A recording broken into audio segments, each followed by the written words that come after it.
I'd like to begin. City Clerk, can you please begin with the roll call? Councilmember Elias. Here. Councilmember Camacho. Here. Councilmember Lara. Here. Mayor Pro Tem Lutz. Here. Mayor Dr. Sanchez. Here. All present. Thank you. I have some special guests this evening that I've asked to assist us with our invocation, our prayer, and the flag salute. If you could please come to the podium back there, and please, Staff Sergeant Avellino from our local recruit station from the U.S. Marine Corps. So thank you. Everyone can please rise for the invocation.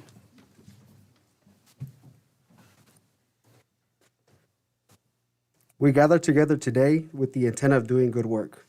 We seek to represent faith and those who have given us this task. May our efforts be blessed with insight, guided with understanding and wisdom.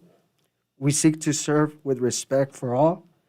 May all personal faith give us strength to act honestly and well with all matters before us. Amen. Amen. Next, we'll have the flag salute.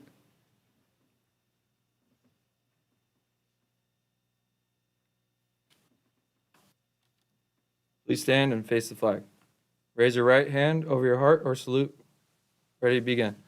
I pledge allegiance to the flag of the United States of America and to the republic which stands, one nation, under God, indivisible, with liberty and justice for all. Thank you. Please be seated.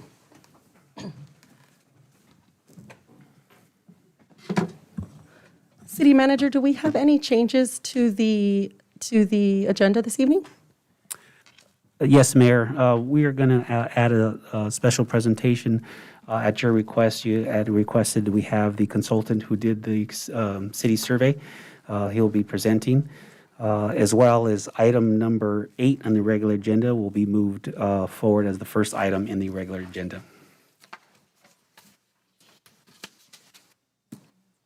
One other thing, Mayor, is we also have a presentation with our administrative services staff. Just a quick recognition. Okay, thank you. So first, we'll begin with the presentation. Yes. Caitlin, do you want to make the introduction? Sure. Good evening, Honorable Mayor and Council members. Tonight, we're joined by Tim McClarney from True North Research. He was here at the meeting October 26th, 2021, to share the results of the community survey that was deployed in September. So he's back with us tonight.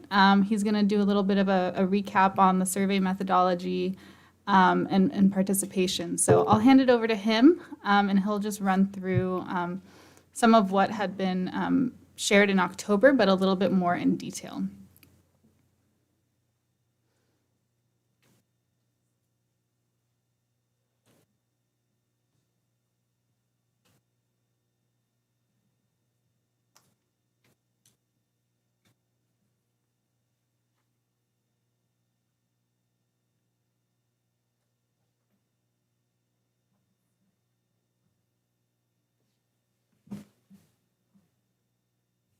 There we go.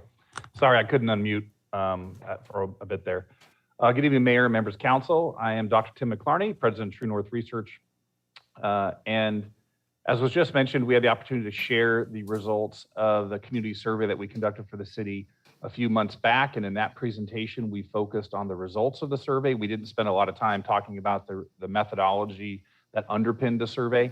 And I understand that since that time, there's been a few questions about the survey methodology by council. And so tonight, what I've done is I've come back to talk in more detail with you about the survey, how the process worked, how we selected the residents that we spoke to during the survey, how the sample compares to what census shows for community demographics, et cetera. And so I want to go through this presentation with you, talk about that a bit, and then at the end, I welcome any questions from council if there are any. So next slide, please. It would be the sampling methodology slide. There you go. So let's start with the sampling methodology, or how we go about selecting residents to participate in our surveys. So the U.S. Census shows that there's 62,088 residents in the city of Pico Rivera, of which 47,994 are adult residents. When you're doing these type of community surveys, you want to contain the universe to adults. And so that 47,994 adults is the universe upon which we are going to base our sample and the projections for the study. Now, it would be wonderful if there were a single list out there of all adults in the city of Pico Rivera that we could use for the purposes of sampling, but the reality is that does not exist. And so we need to build it. And the way we build it is through multiple sources. So since more than 3/4 of adults in Pico Rivera are registered to vote, that's 36,815. We start with the voter file, which is that darker green circle there in the graphic, when building our sample, because it provides an excellent list of names, contact information like addresses, emails, phone numbers for Pico Rivera residents. And again, that represents about a little over 75% of the residents are contained within that list. Now, we also recognize that not everybody's registered to vote who's a resident of the city. And so we need to also pick up non-voters. And we do that by turning to private data matching services. There are companies out there whose entire business model is compiling data, right, and making it available for those who are willing to purchase it.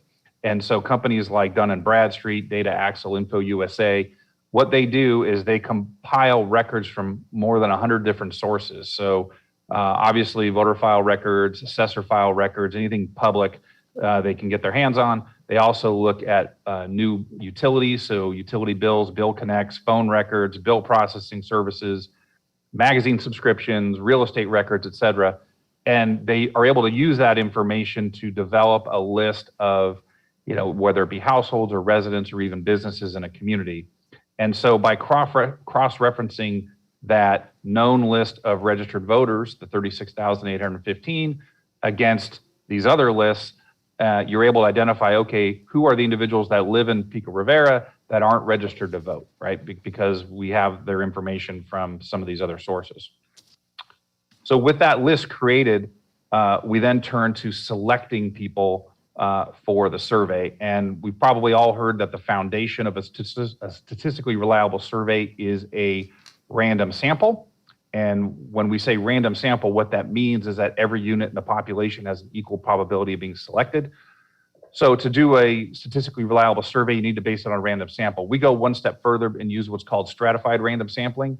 And what that means is, rather than just have that giant list of individuals from which to choose at random, we also will break it down by geographic subareas, so that we ensure that just by chance we don't randomly wind up selecting people who are all concentrated in one neighborhood, for example.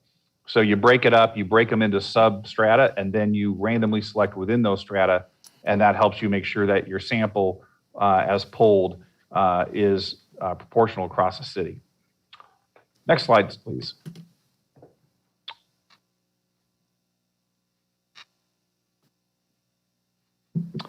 So once we have our sample selected, we use what's called a mixed method approach, where we're using multiple recruiting methods and multiple data collection methods.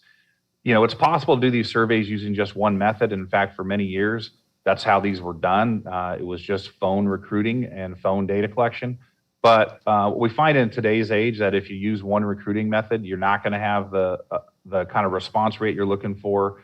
There tends to be a response bias no matter what individual method you use, be it telephone or be it email. And so what we use is multiple recruiting methods. We will first reach out by email and with email reminders, right? That tends to be the least intrusive way of reaching somebody. For those people who either we don't have their email address, or for whom they aren't responding to the invitations and the reminder notices, we can send them text invitations, right? The nice thing about text invitations is, unlike emails, which can find their way into spam filters, and unlike phone calls, which can be screened, right, actively, text invitations tend to go right in. And so you get good productivity from that.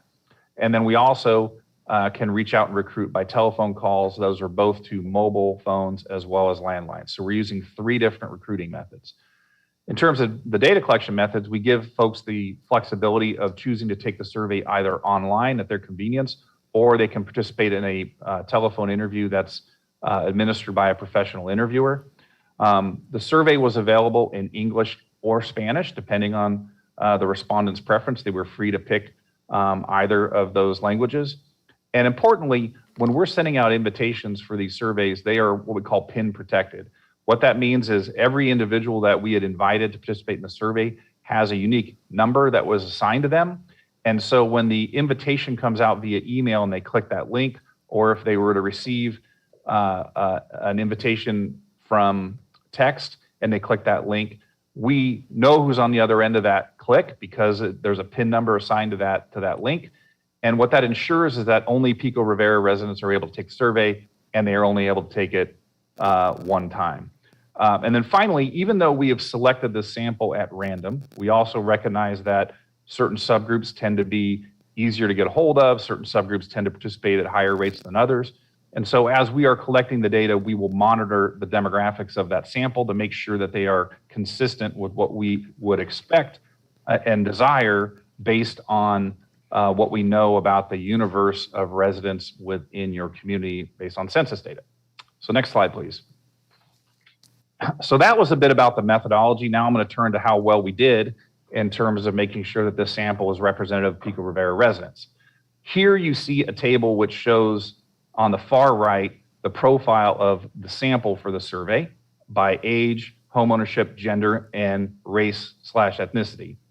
And in the middle column, what you see there is what the census says about Pico Rivera residents. And as you can see, our sample matches the profile based on census data for Pico Rivera residents very closely, right? We're pretty much dead on age as well as homeownership, right? I think we're off by 1% on gender, and there's no ethnicity category for which we're more than 2% off. And so, you know, when you're trying to do a survey like this and make sure that your sample is representative of that larger community, this is exactly what you want to see, that your sample matches what you see in the universe. Next slide, please. I also want to comment on the topic of language, because I think the survey did a very good job in this respect as well, and it matches what we'd expect based on census data. So to the right, what you see is a table that's produced from census data that shows what languages are spoken in Pico Rivera among adults, right? And what you see here is that, you know, for example, overall at the top there, 27.7%, so basically 28% of residents speak English only, right?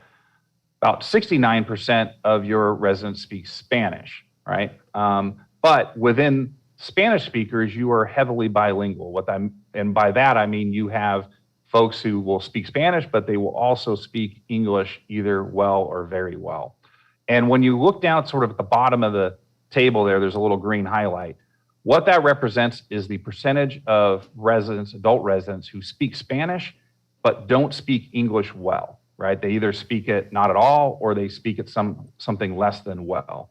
What we tend to find when we're doing surveys like this is anybody who speaks English well or very well will tend to take the survey in English. Anybody who speaks another language and doesn't speak English at least well, they will tend to take the survey in their native language. And so we would expect, based on census data, that 14.8%, that's the percentage that are linguistically isolated Spanish speakers.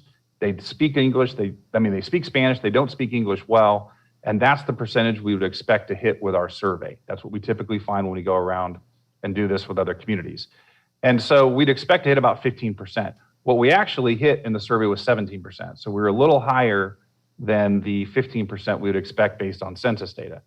The other thing I want to point out is that sort of that third bullet on that, in that box to the left.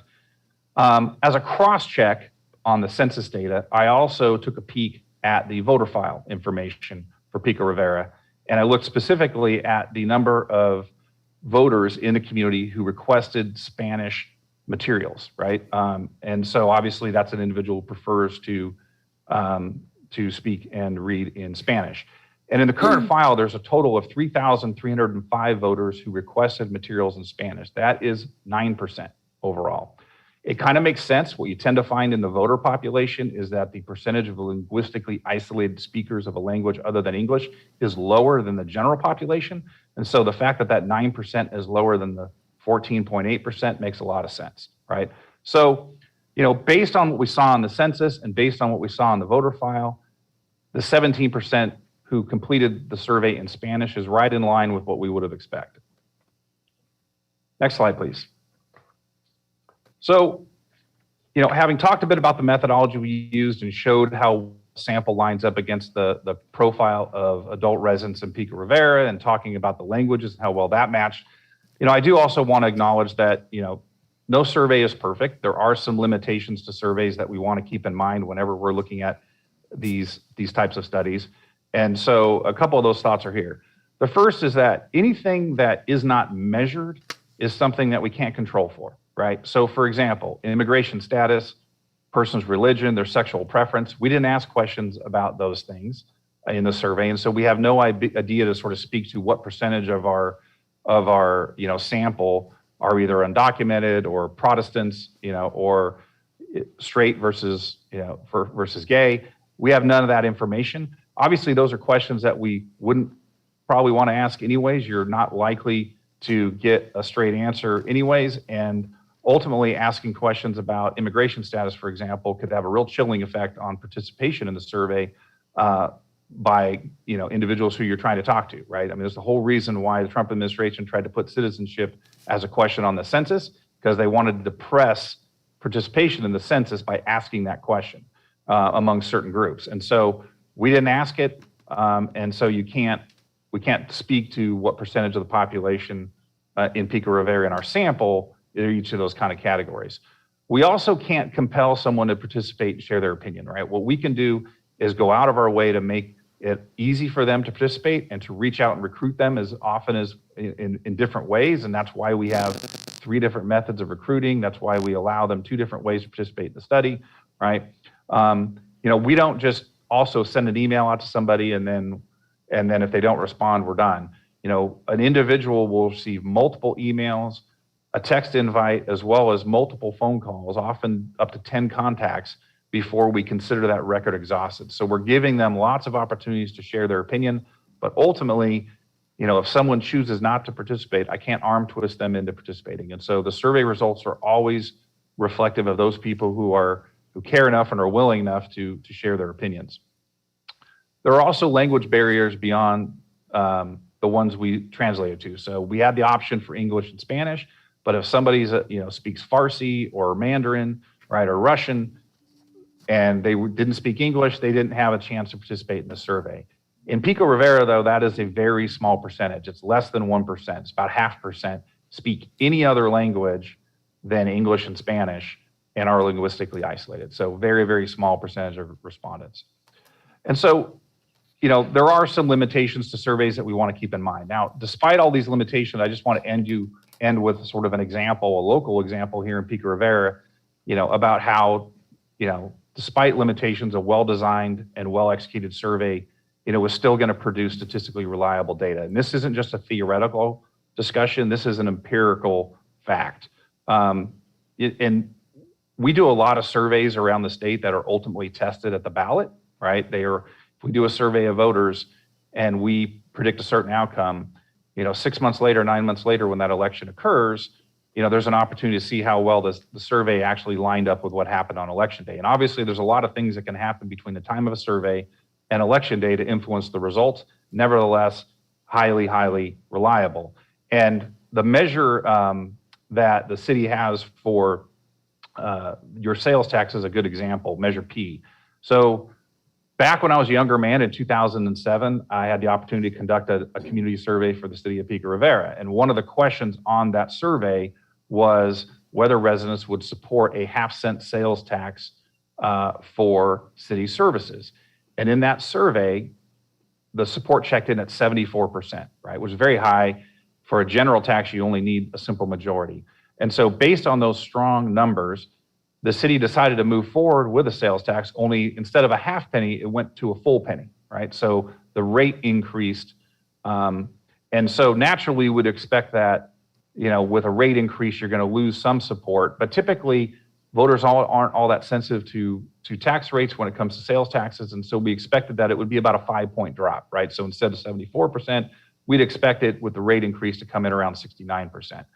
The city did place that on the ballot, and despite all the time that had passed between the polling and election day, the tax received 68% of support from voters. So just about exactly what we would expected based on the original polling data and the fact that they increased the tax rate. And so I share that with you just because it's a local example of how, using the methodologies we use here, we're able to, reliably estimate residents' opinions on these types of issues.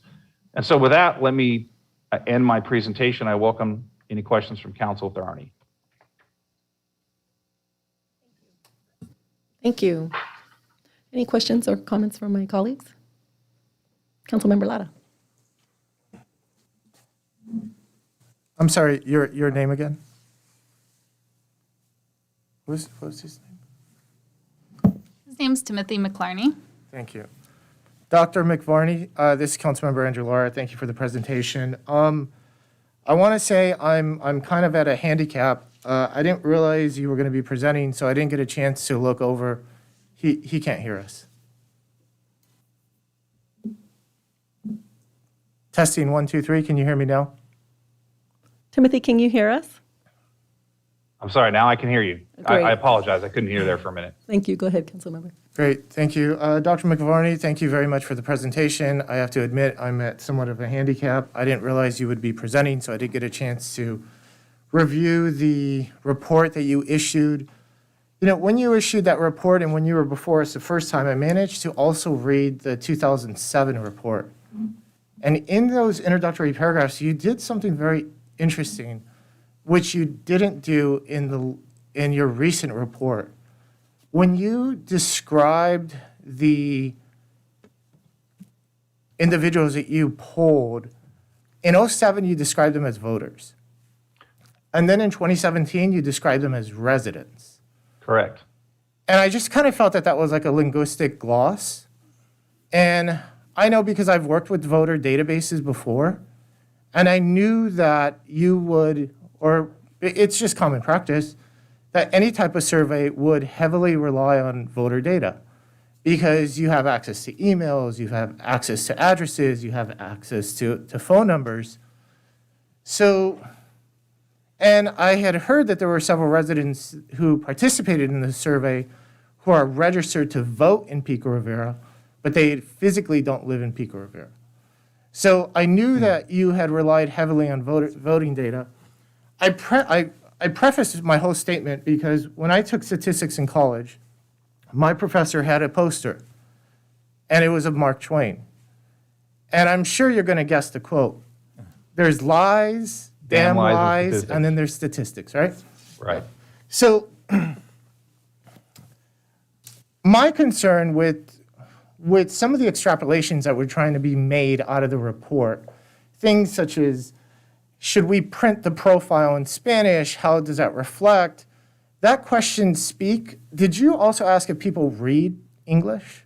Those people who speak Spanish, who claim to speak English, did you also ask that subset if they read English well?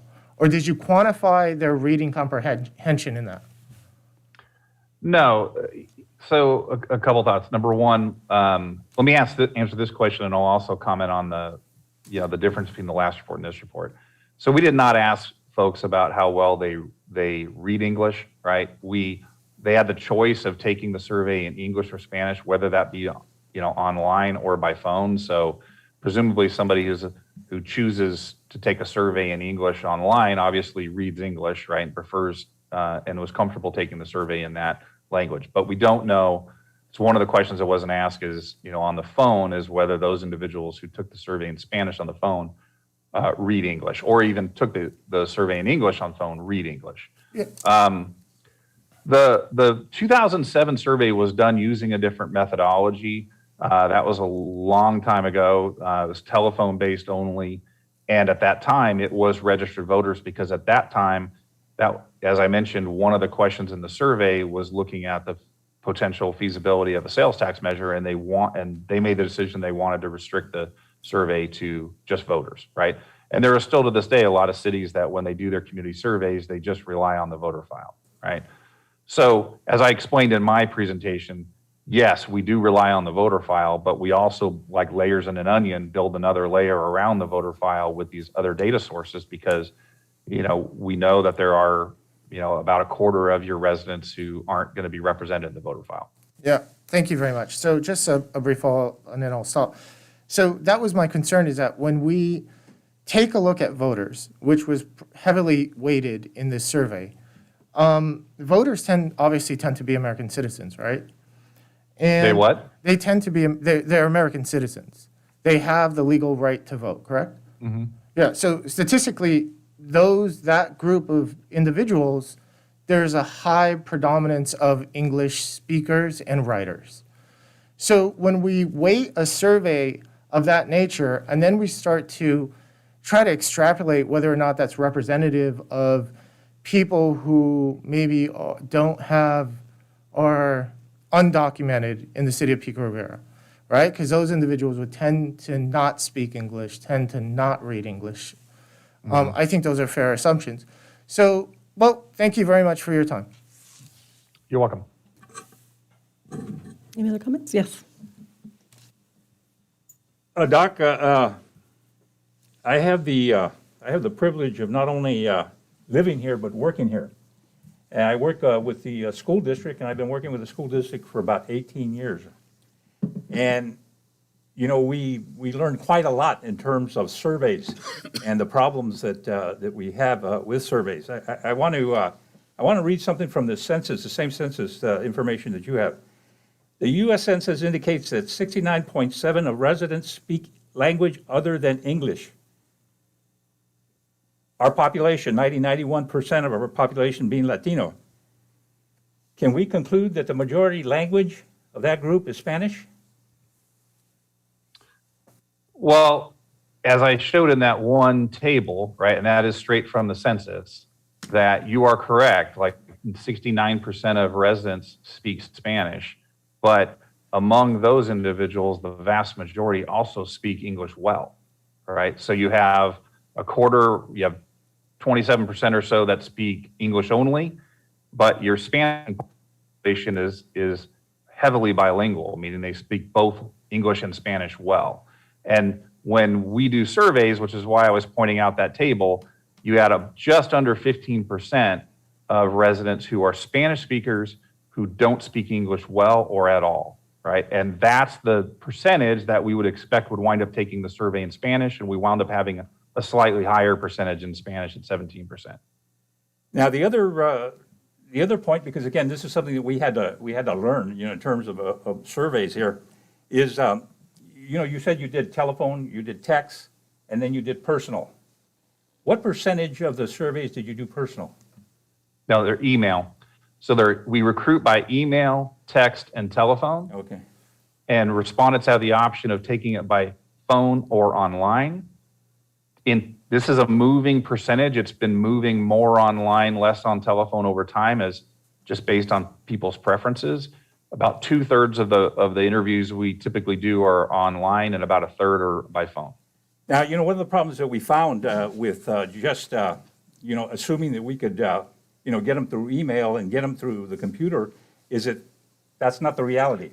Okay, the reality is households right now, and we learned this just from the distance learning situation, is that there's one computer in the home, it's in the living room, and that happens to serve, the entire,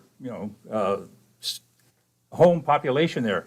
So, you have a situation where you don't get very good results, okay, from the telephone, okay, from texts and those kinds of things. The most effective that you're going to get is personal, okay, personal interviews.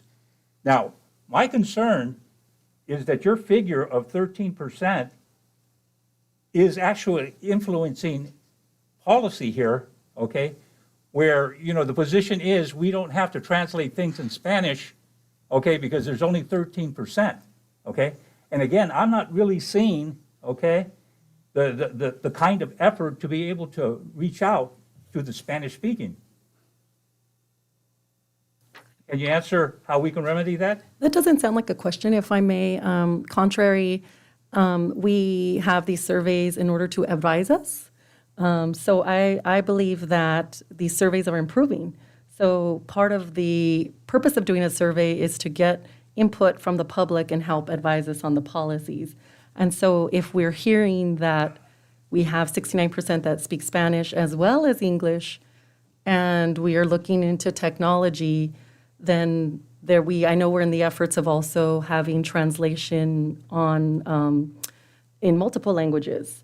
So I don't necessarily feel that that's a question, but I think that's getting into our regular agenda item number 10. If we can continue this conversation related to the translation and the profile into item number 10 on the agenda. But if I may interject, I mean, the survey was used to argue for a particular option in number 10, so they're related.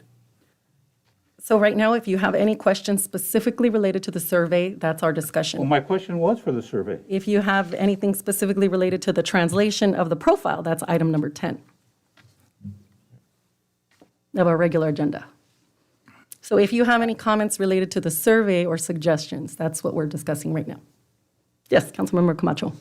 Yeah, Mayor, thank you for the clarification as to we're discussing the outcome of the survey. I just want to point out that, as we're listening to the methodology of this survey, and, it's always, I've been involved with many surveys, I'm sure my colleagues have as well, being part of the developing questions. And then once you develop the question, you want to make sure that you're asking the right question specific to what you're looking for. But then after every survey, you always ask yourself, oh, wow, we could have asked this question. Oh, we could have asked that question. Or that could have been a follow-up to that question. There are multiple things that you can do depending on the question, but the survey is a snapshot of the questions that were asked and the reflection of the community. It's a means for us to look at what the sentiment is. We could agree with it, we could disagree with it, we can use it, we cannot use it. Obviously, the best survey that we have out there is being out in the community, and for those of us who are in the community and engaging, we get to truly see what the dynamic is, and that's our way of comparing this survey. So again, I appreciate the presentation to what methodology was used. I appreciate that we don't always agree with the outcome of a survey, but we use it to what it's worth, but it was done in accordance with the standards of a survey, and it was done quite well from what I see. So I just want to make those comments. Thank you, Mayor. Thank you. So if I may, I think we'll close discussion on this item. And City Manager, are we moving into the recognition? Yes. The certificate of recognition, correct? Yes. Okay. Thank you. Thank you for the survey presentation. And then this Thank you for your item time tonight. Appreciate This it. item will be under more discussion later. So I have a couple of special guests here today. I wanted to present a certificate of recognition to the United States Marine Corps, the 2nd Battalion, 23rd Infantry, presented in recognition for their tireless efforts on behalf of children throughout the city of Pico Rivera during the Toys for Tots season. So today I have Sergeant Emily and Sergeant Alvarez.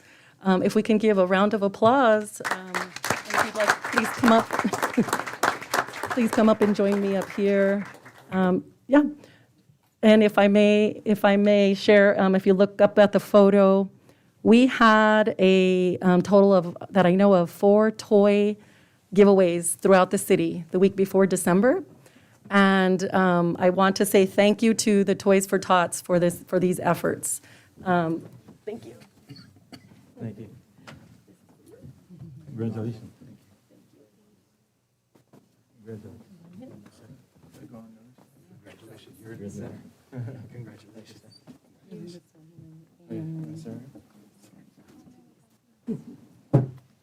Do you fit? Let's get someone on that side.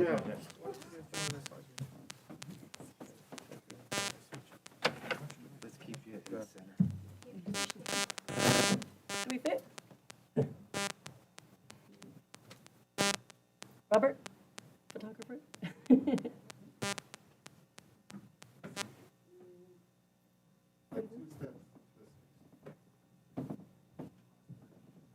More like one big step.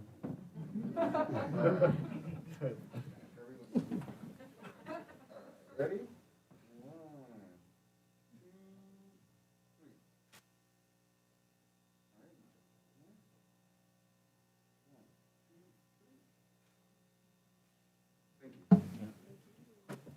You-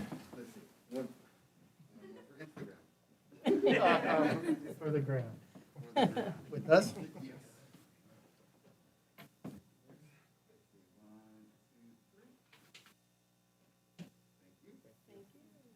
Thank you, guys. Thank you. Thank you. Yeah. I want you,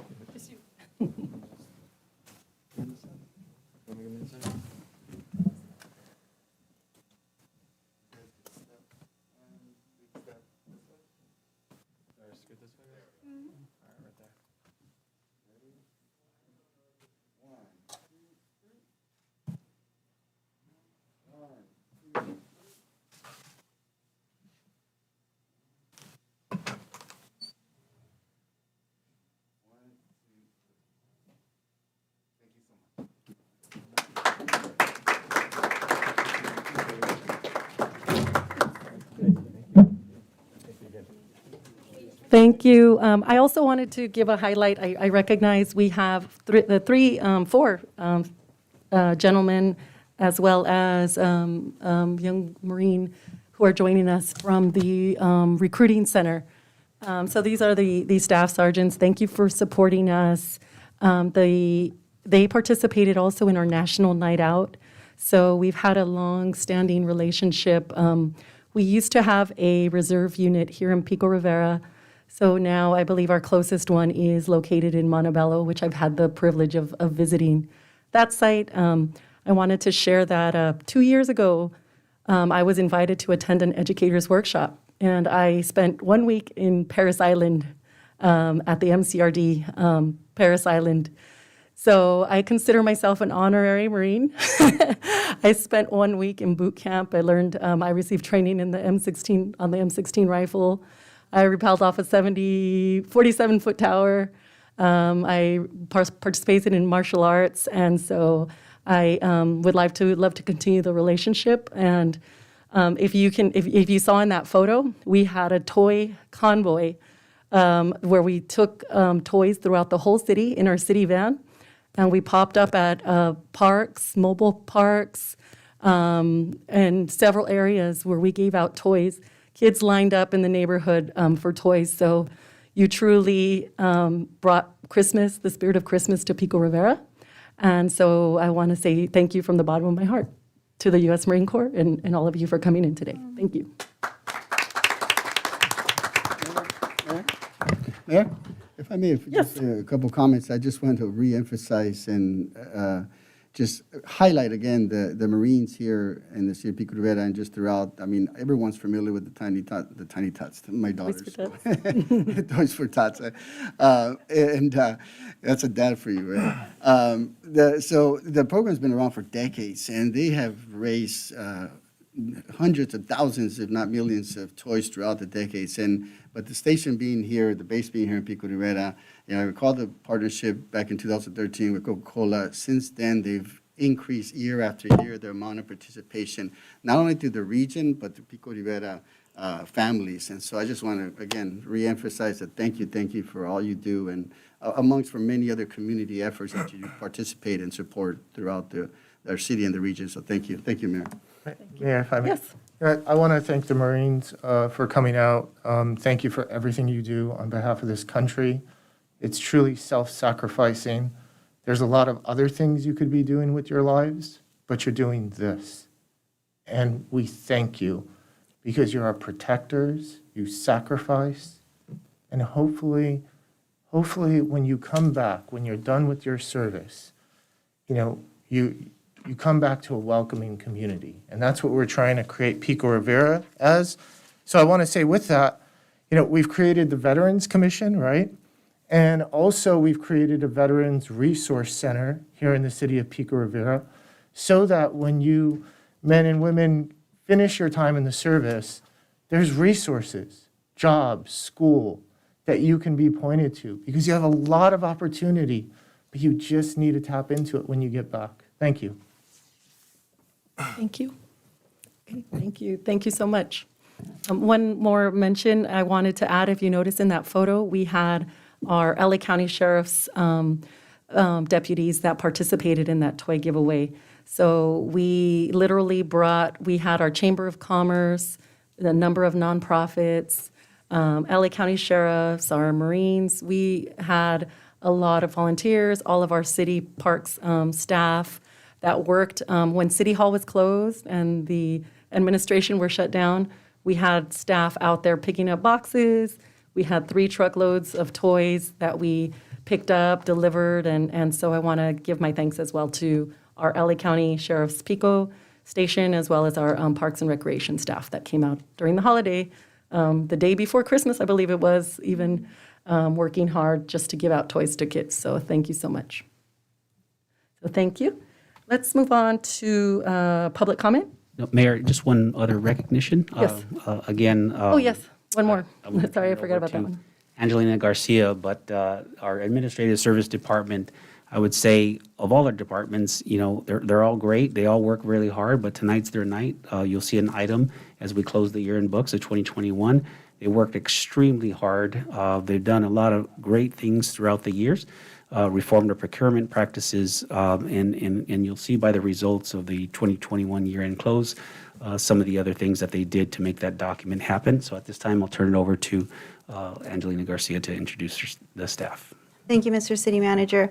And thanks again for allowing us the opportunity to present and highlight this wonderful department, as all departments are at the City of Pico Rivera. I feel very honored and very lucky to have come into such a great organization despite coming in the middle of a pandemic. In the year and a half that I've been here, I've seen this fine group, not only support the city, but support each other. They provide tremendous teamwork to each other, and I can always count on them and depend on them to pitch in, deliver, stay over, stay late, get things over the line, even, through the closures and through the furlough periods. And, because of their hard work, they made these financial presentations happen. We always get award-winning financial statements, which, is an example of the hard work and dedication, commitment, and perfection that they abide by, if for lack of better words. And so I wanted to, just tell them how proud I am to have delivered this great presentation. And so first, I'd like to bring up Jane Go. She is our Deputy Director. Hazel de Guzman, she is our Senior Manager overseeing accounting. Desiree Sotelo, who is a Senior Management Analyst, I apologize. She's in charge of providing the award-winning budget, 2-year budget. And I can also, and I may if I may also highlight, last week was a City Managers Conference, and Desiree Sotelo was awarded a City Manager Scholarship. So she's right now going through her MPA program at Cal State Long Beach, and she was the only recipient from that MPA class to receive that scholarship. So she got to interact with over 400, almost 500 city managers and colleagues in Monterey, and got to, experience some of the great leadership at the state of California. Also, we have Esther Paredes. She is our executive assistant, and she makes sure that the department runs smoothly. We have Georgina Ortiz. She is she oversees AP, so she makes sure that all of our checks are timely. Isabel Sosa, Isabel. She oversees the water utility program. She's assisted by Joanna and April, who are not here tonight. And Rosa Reyes, she is our payroll technician, and she makes sure that all of our payroll goes through every 2 weeks. So she is one of the favorite people at City Hall.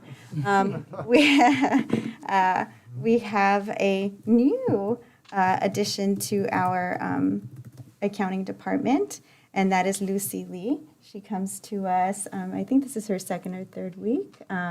She's already a rock star in our eyes. So now that we have our great group together, and I'm sorry, Jocelyn Mercado, she is our accountant 3, and she's helping oversee the capital improvement plan and all the related accounting and grant programming. So here you have the finance team, and then if Paul can join us. Paul is our IT technician. He's always behind in that little room, making sure that our presentations and the meetings run smoothly. So I just wanted to present you this great group that I'm very proud of, and many great things are going to happen with this group. So.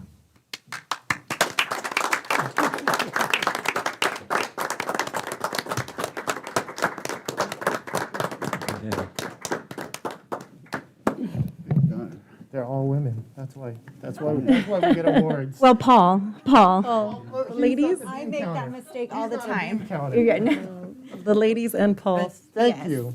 Thank you. Any comments for my colleagues? I have a comment. Yes. Madam Mayor, when you drive around the city and you see proud parent of a student of the month, I would say that we're all proud of all of you, that you carry the weight of the city and you move it along every month. Not everybody sees what you do, but today this recognition of your efforts is well done. So again, as a council member here, I really do appreciate all the hard work that is done on a daily basis. I know that you travel from home, arrive at work typically at 7 o'clock, and I think right now it's beyond 7 and you're still here. That shows the commitment that you have to our community and our city, and I appreciate that effort. Thank you. Yes. Councilmember Lara. Those are very nice words, Councilmember Lutz. And I want to echo everything that Councilmember Lutz just said. Thank you for choosing to work for the city of Pico Rivera. Thank you for your dedication. Thank you for your hard work. It shows with the presentations that are given to us, it's very obvious that there's very competent people behind these numbers. And I want to thank every single one of you. I want to thank the Assistant CM, City Manager, Angelina Garcia also. Thank you. I just want to continue echoing my colleagues' comments. I think they're well said and timely said and appropriate in what the overall efforts of what this department does. And it's a reflection of the city organization as a whole. You know, not only this particular department, which is so important to the backbone of our community, but also just a reflection of the good staff that we have here in our city and at all levels. And so again, congratulations, Angelina, Ms. Otello, congratulations on the scholarship that you received, and just let's keep working together to move the city forward. Thank you. Thank you. You're going to make me cry. I got choked up. Okay. I'm very proud of you, okay? I'm very proud. And again, just all those words are just great, okay? And you're great. Thank you. Thank you. Thank you as well. I want to congratulate you, Desiree, on your scholarship. I recognize that it's not easy to work full-time, go to school. I'm pretty sure you have a family and all of the other duties that all of us have. So I want to thank you for working with us and choosing to stay and putting in all of your hard work. And this department, we recognize we don't see you doing your work, but this work is super important.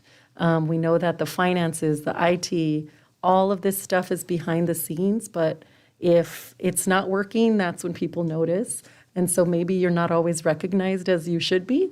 But thank you, Angelina, for bringing them in today so we can meet them in person. And I just see the emails, and I see Paul when things are going wrong. But it's great for us to recognize when things are going right. And so I want to say thank you so much for coming in today, and also for all of the hard work that you do. Thank you. And if I may add, and I don't want to put Desiree on the spot, so all of those things are correct that you said, that she is a full-time student and, full-time analyst. And if I may add, she's also received a 4.0 every semester. Wow. While at her MPA program. Congratulations. Madam Mayor, can we have them take a picture, all of them by themselves? Yes. Would you mind coming up, taking a quick photo? We actually did this morning, so I'm sure they'd appreciate taking one with you all. Sure, yes. If you'd like to come up, come on up. Do you really? So just one picture that's needed, and Robert was our photographer this morning, so we already got it done. I'll let you guys take the glory. I'll let Jane take it.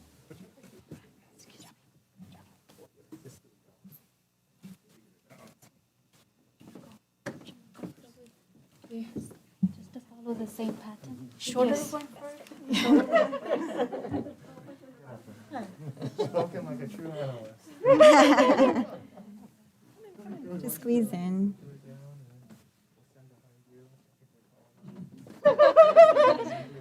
Yeah, we don't want to block anybody.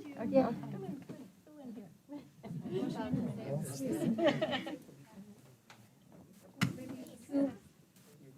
I gotta come to council meetings to see. Robert will organize this. Robert is excellent.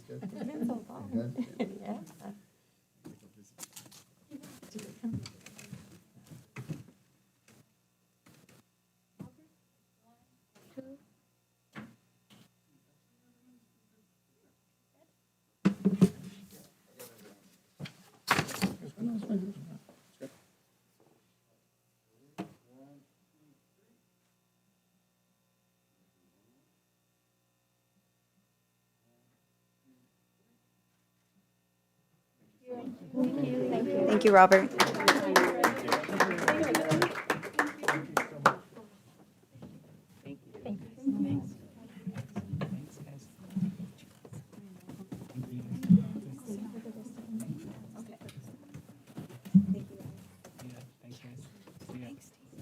Eric, I think this is yours. Let me know if it's. Oh, you changed? Mine has that. Oh, here. Let's change because the height thing. Next, we move on to public comments. We have received some correspondence via email. I wanted to share.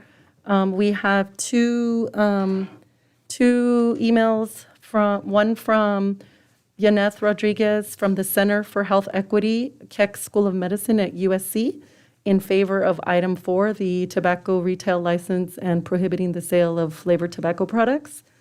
We also have another email from Annie Tegan, she's the Vice President for the Campaign for Tobacco-Free Kids, also in support of item number 4. We have an email from Lauren Talbot. She is our community library manager, and she wanted to share with us that the library will be offering testing for COVID on Monday through Friday. There are various hours, which I believe she might be calling in, but we will have various COVID testing done at the Pico Rivera Library on Mines Avenue. We also have email correspondence from Mr. Jose Sanchez regarding the CIP and Rosemead Boulevard pavement rehabilitation and trench repair projects. So thank you for your emails. We did receive that correspondence, all of us did. City Clerk, do we have any speakers today or this evening? Yes, we do. If you can please call the first speaker. First speaker we have is Annie Tegan.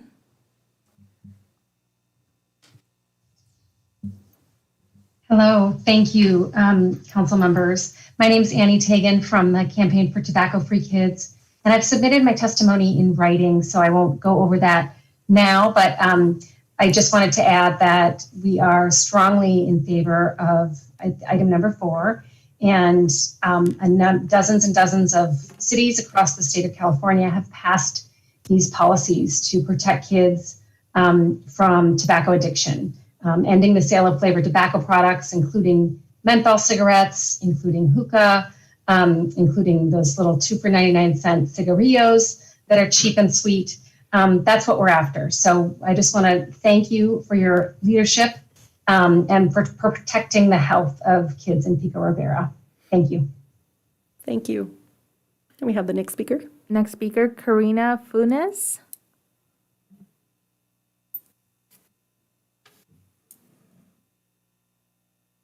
Karina?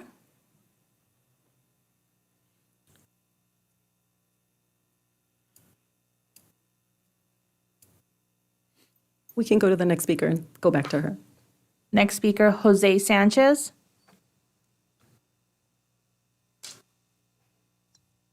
Yeah, can you hear me? Yes, we can hear you. Yeah, Mayor, council members, I know I'm repeating myself as I've had done many times before. Except now, I don't know who is responsible for what. When I raised this issue on the 14-year-old French with the city manager in June of 2019, he suggested that I speak at the city council meetings, which I have been doing that for 3 years now. I have talked to or in front of 4 mayors, Tercero, Camacho, Elias, and now Dr. Sanchez, and directly to the city manager, Carmona, and 2 public works directors, Heredia and now Mr. Rodriguez. And the funding and vibration is still going on, and now it is worse. The last meeting with Mr. Carmona and Rodriguez 3 weeks ago, which I addressed at the last council meeting, was to address the question about the Crane Street work repair that was done 3 months ago on December 13th.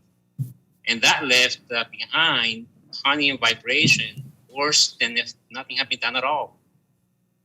I wanted to know when, if at all, with the Crane Street work just done will get reworked again per what the recommendation was from consultant MB5. And that was documented in CIP 50041 and was approved in September 14th of 2021. I left the meeting concerned, again, because it appeared to me that there's still somewhat confusion about the difference between asphalt and concrete and whether or not there is differential deflection across discontinuous concrete slabs when they're not pinned. But the city manager called me up after the meeting to let me know that there would be some mitigation work for the plumbing and vibration that we're currently seeing, and that also that the feature of the trench was per CIP 50041. But that was 3 weeks ago, and nothing has happened. So my question basically is, who's in charge? I'm kind of concerned because I think, and I'm kind of suspecting that maybe the plans are just to resurface or cap and seal of the pavement or the asphalt overlay, which has been done before. That's a typical failed patchwork since 2008. And I'm kind of concerned that if that happens and additional complaints are brought forward, they will be ignored because that has a 10-year trenching moratorium. And it's one of the reasons why Mr. Lara pulled the CIP from the June 8th agenda because of that recycled irrigation plan that he had thought of. There was the comment made by the public work director about the fiber optic cable, but that runs parallel to the curb and not affecting the trench work or trench repair. If Mr. Sanchez? Mr. Sanchez, your time is up for public comment. We did receive your email. Yeah, thank you. Thank you for calling in. Thank you. Next speaker, please. Ana Alicia.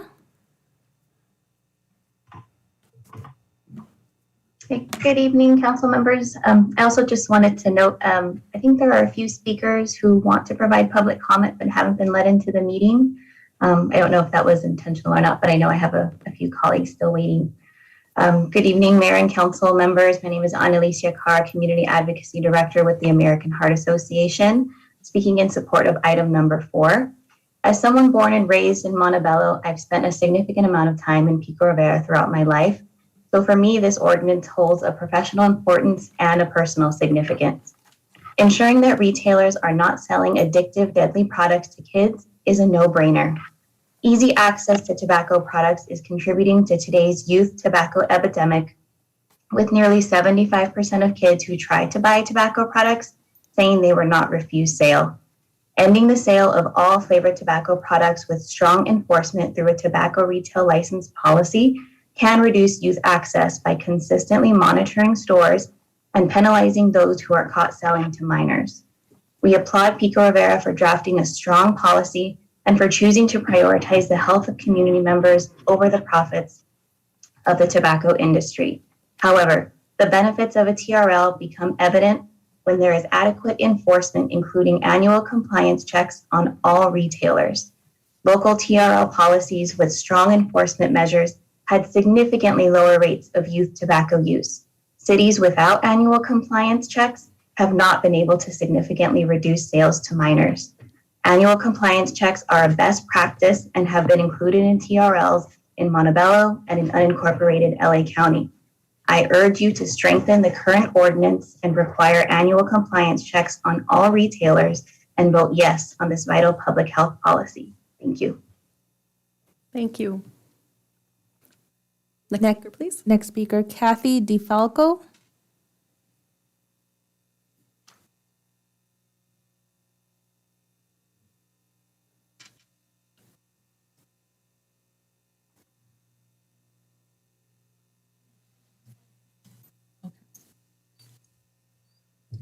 Next speaker I have is Gina.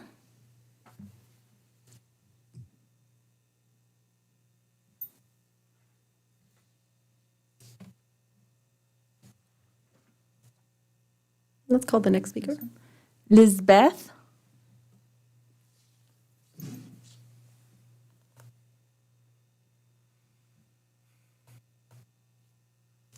Lizbeth.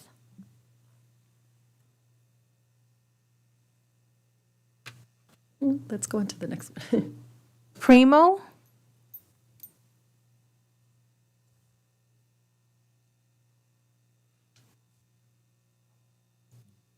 Great. Hopefully everybody could hear me. Yes, we can hear you. Great. Thank you very much, dear Madam Mayor and city and members of the City Council. My name is Primo Castro, Government Relations Director with the American Cancer Society Cancer Action Network, an organization committed to protecting the health and well-being of the residents of the city of Pico Rivera through evidence-based policy and legislative solutions designed to eliminate cancer as a major health threat. As such, we're actually here tonight to urge this council to pass this tobacco retail license ordinance, which also ends the sale of all flavored tobacco products, including menthol cigarettes and hookah. As you all know, tobacco retail licensing is a proven way to effectively reduce sales of tobacco products to youth. Primo, I'm sorry, can you speak a little bit louder? Yes. So TRL is a proven way to effectively reduce sales of tobacco products to youth and an effective mechanism for enforcing the elimination of flavored tobacco sales.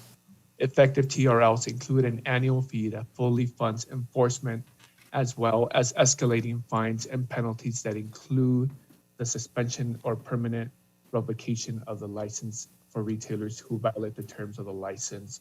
It's also, as I've mentioned to many, it is a great way instead of dipping into your general fund. The TRL program actually funds its way for administrative costs and staff time. So it obviously has a bonus to that. Both opponents of smoking and purveyors of cigarettes have long recognized the significance of adolescence as the period during which smoking behaviors are typically developed. We all know that youth are still going through critical periods of brain growth and development, and they are especially vulnerable to the toxic effects of nicotine, which we all know is very addicting, and it's something that that the tobacco industry uses to go ahead and hook young kids, especially with the strong and addicting flavors of gummy bears, menthol, and other flavors that are that can be found in our communities like Jamaica, horchata, etc., tamarindo. So with that being said, I'll leave it at this. Please.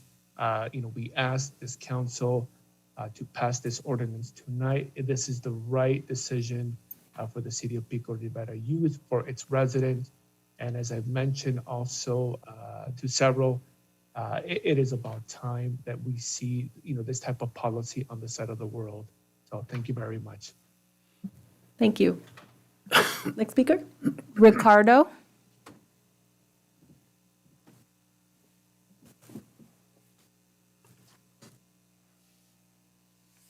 Ricardo.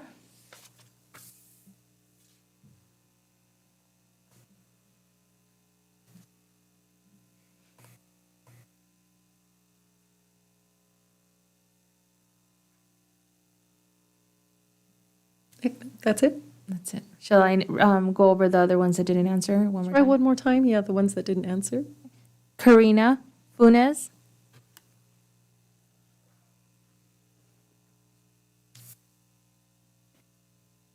Gina.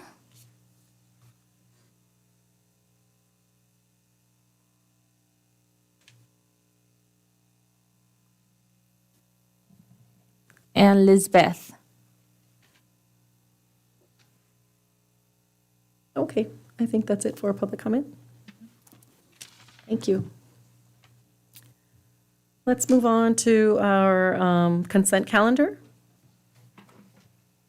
We have items number 1 to 2. Removed. I second. Okay, we have a move and a second. All in favor, say aye. Aye. Aye. And any opposed, say aye or nay. It's unanimous. Next, we have items on our regular agenda. Number 8, you moved, city manager moved to the front, but also number 3 to 10. Great. Thank you, Mayor, City Council. At this time, I'm going to turn it over to Angelina Garcia to make the introduction to supporting consultants regarding our IT assessment. We finally have the results and recommendations included as well.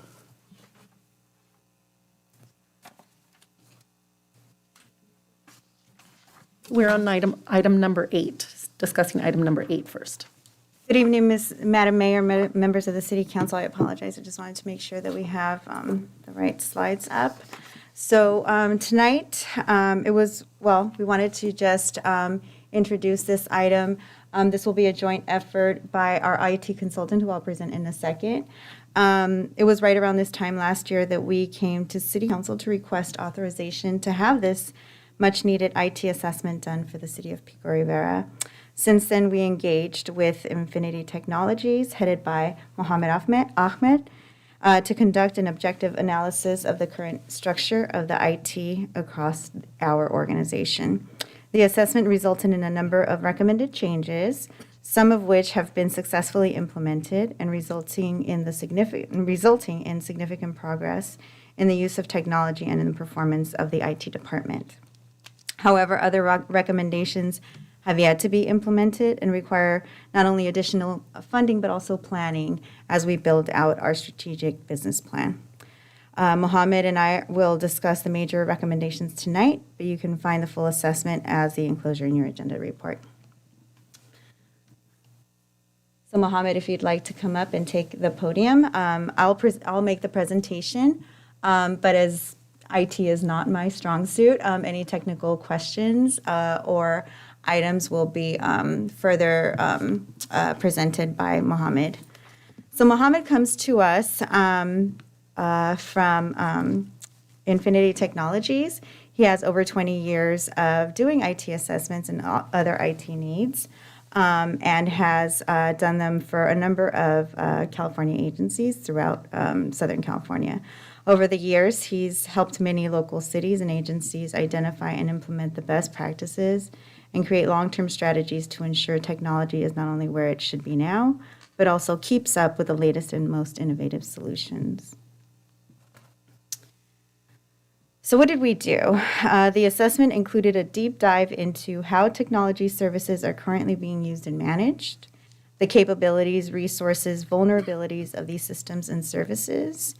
And we also used it to establish a roadmap for internal IT priorities and identify gaps in the current design and deployment, otherwise known as a gap analysis.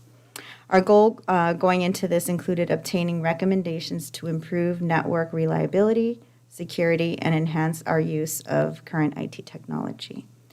The IT assessment did just that. It provided us insight as to the city's current state and future needs, what do we need in order to meet the community and organizational needs.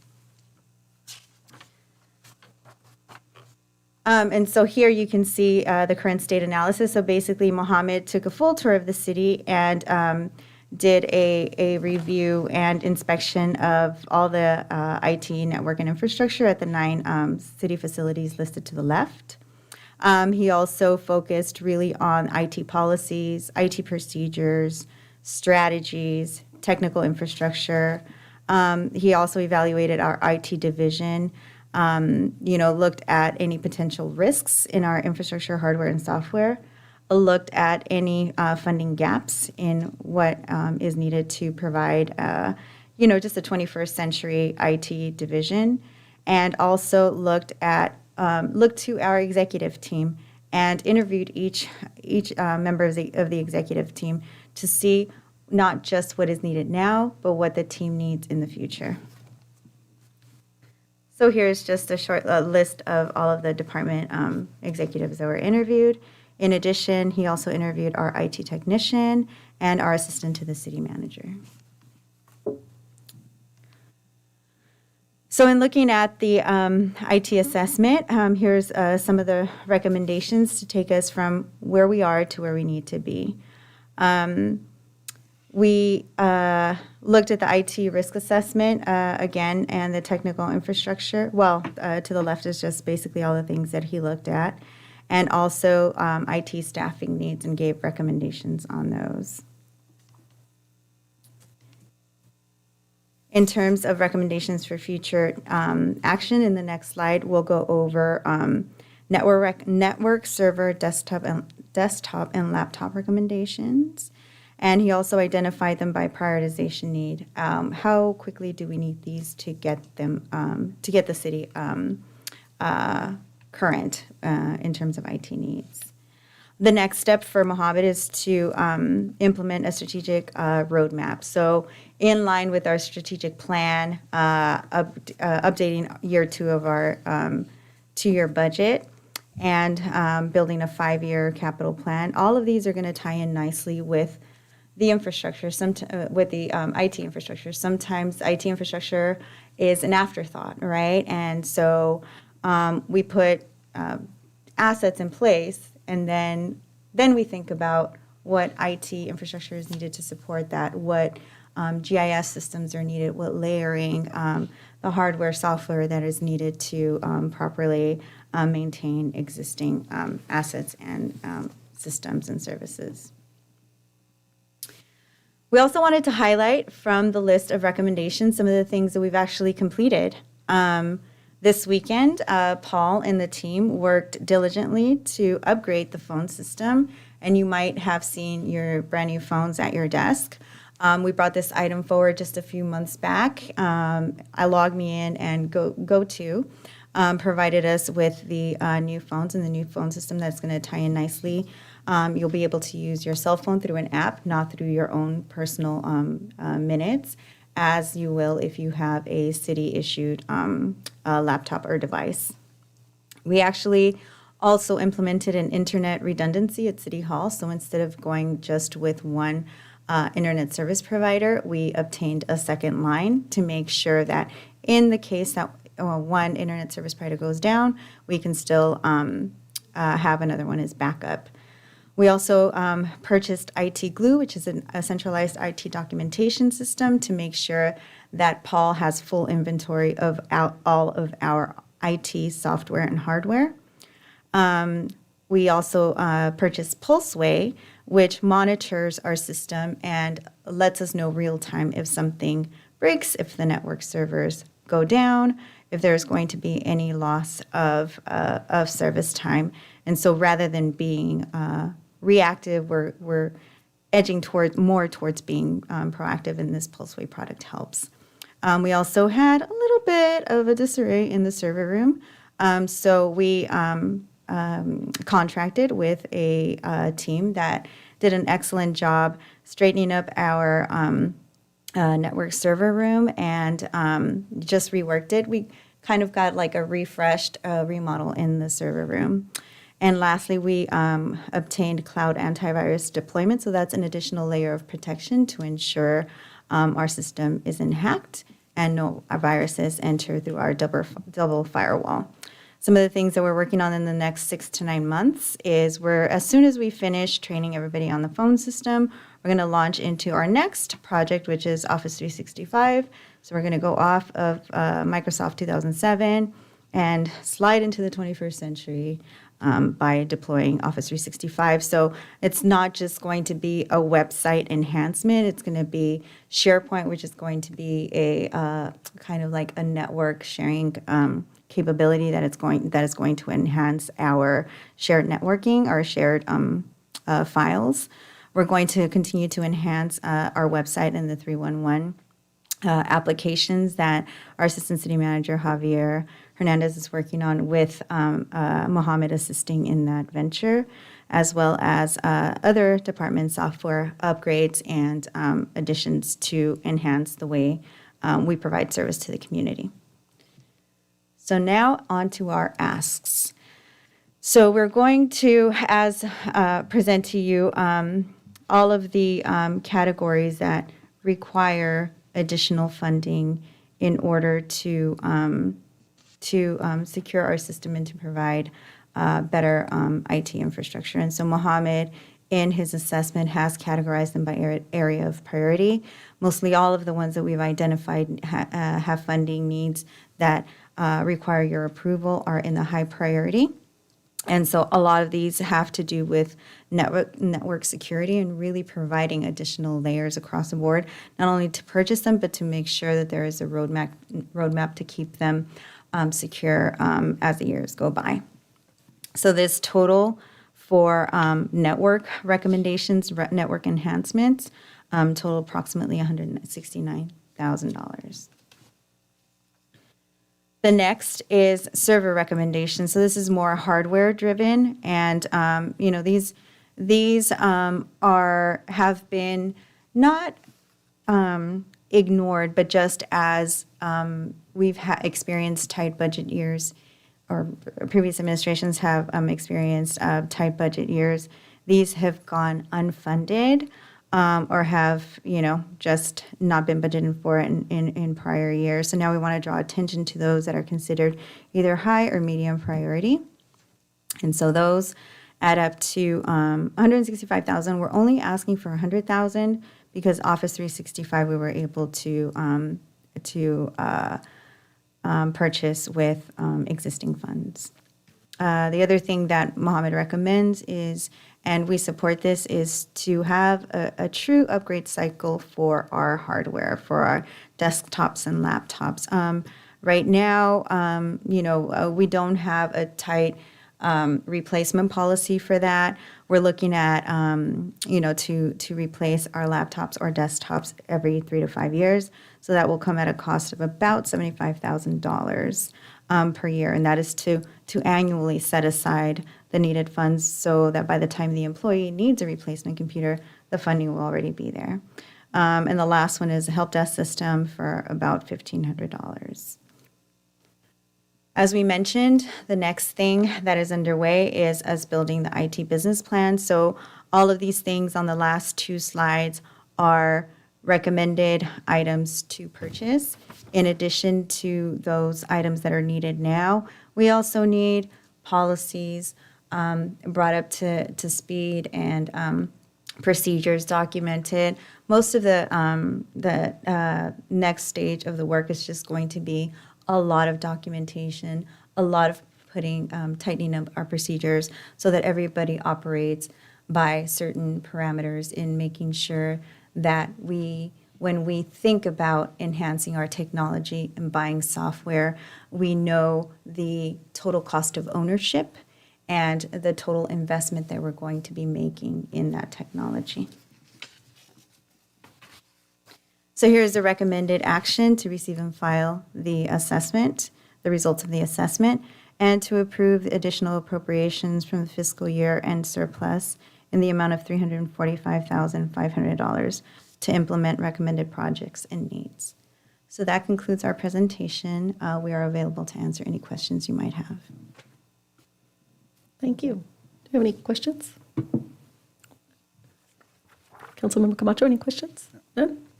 Okay, thank you. Oh, yes. Mohammed, can we have some words from you? Good evening, Honorable Mayor and members of the City Council. Sorry, can you hear me? Okay, sorry. Good evening, Honorable Mayor, members of the City Council. It's been a pleasure actually working in the City of Pico Rivera. The support from staff has been great. and, looking through some of the technologies. And, I once was a city employee at one point, and I know city government really well, like Angelina said, 20 years. And I pride myself in just fixing problems. One of the big things that I always see is just coming into an organization that, just needs an extra helping hand and working through technology to make that all good. And I myself, when I come into a city, for me, it's one of those things where I look at it as more of a fulfillment for myself to make sure the government is, has the right technology and it's up to the standards. So when I met Angelina and Steve and coming in and really providing support to them, I thought it was really nice to see this quick of a turnaround and them being really supportive of all the projects and initiatives. And like Angelina mentioned, we went from a phone system that was 15 years old to a brand new, redundant phone system within 6 months. Really unheard of to make those progress, especially in government. So again, I really pride myself and especially executive staff to make sure these projects get done. Thank you, Mohammed. Thank you. Thank you for coming in this evening. We know this is super important, similar to the administrative work. We don't see it and we don't hear it, but until it doesn't work, and then you hear it from us. And also Paul's been a big supportive of this, so I know he's been here for a while, and he has that can-do attitude, which I love working with. So a lot of kudos goes to him as well through all of this. And he's been a one-man show for a long time, so really proud of him to go through some of these projects and work through all this. Thank you. And we'll add just one more thing, kudos to Mohammed, because he not only provided us a different idea for the telephone system, but we did it and we're able to cut out all phone lines. Well, essentially all phone lines. We had to keep the EOC phone lines going. So it saved us, as you recall from the staff report, over $70,000 that we just didn't need to spend on phone lines. Now we could repurpose it to more innovative projects that the city might have later. Thank you. Do we have a motion? So move as recommended. Okay. All in favor, say aye. Aye. Aye. Aye. Motion's unanimous. Thank you. Thank you. Let's move on to item number 3. Yes, Mayor, City Council, at this time, I'm going to turn it over again to Angelina Garcia to do the presentation. This is the 2020-21 year-end closeout. Proud to present this to you, and we also have some recommendations with the year-end surplus that we will be presenting as well. Angelina. Thank you guys once again, Mr. City Manager. Good evening, Madam Mayor and members of the City Council. Right now, I'm still the Director of Administrative Services and serving a dual role as the Interim Assistant City Manager. So I'm going to be presenting you with the annual financial reports as I did last year. Looks a little bit better than last year, as the economy as a whole does. We're going to focus tonight's presentation on the general fund and provide you some recommendations for the year-end surplus. So here's our wonderful Administrative Services Department, just highlighting them again and thanking them for their hard work. Before we start with the numbers, just like we did last year, we think it's really important to highlight those accomplishments made by all of the staff, every single member of this staff, of the Pico Rivera staff, not only the people that's sitting in this room, provide tremendous support to the city and all the residents, and it comes across as we're building the list of accomplishments that you see included in the staff report. Our resilient team of employees work together as they so often do to continue to provide exceptional services to the community and the business owners. And so here before you are just a few examples of the many accomplishments that our team was able to deliver. So we just wanted to give you this information. It's a little dry, but it's important to us as it prepares the financial statements. The city's financial statements were audited and received an unqualified opinion by the team at Clifton Larson Allen LLP, and those are our CPA independent audit firm that conducts our audit. So what an unqualified opinion means is it's the highest possible opinion. It's a clean opinion, for lack of better words, and that just means that our financial statements are presented and prepared fairly and accurately.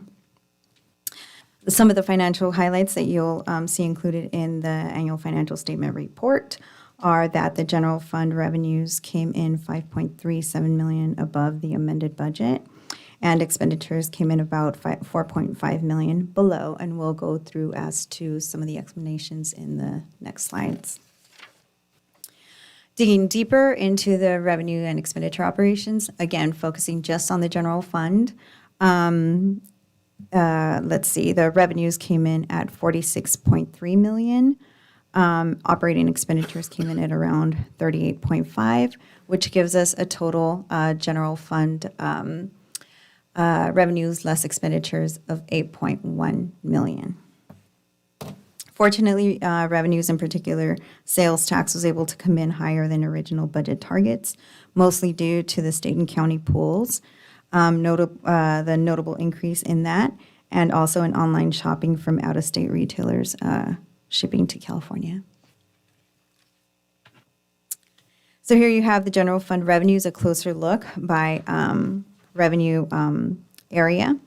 You can see the bulk of it is by our different taxes. You see our prior year actuals, our amended budget, and our year-end actuals.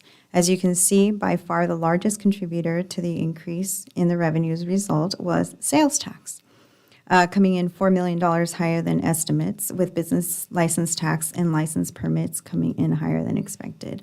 So what's interesting about sales tax and licenses and permits, and we know that after year, it's tied to expendable income and more related to how the economy is doing and consumer confidence. And now with getting more tax in general from the online sales is helping all of those things. But also it's important to remember that inflation was an important factor in this. So while the dollars appear higher, there is a discount that, we need to keep in mind as to what the, dollar for dollar actual impact is net of inflation. So, we're not trying to follow the number, chase the number, or anything like that, but we do think it's important to mention the inflationary effect of these numbers.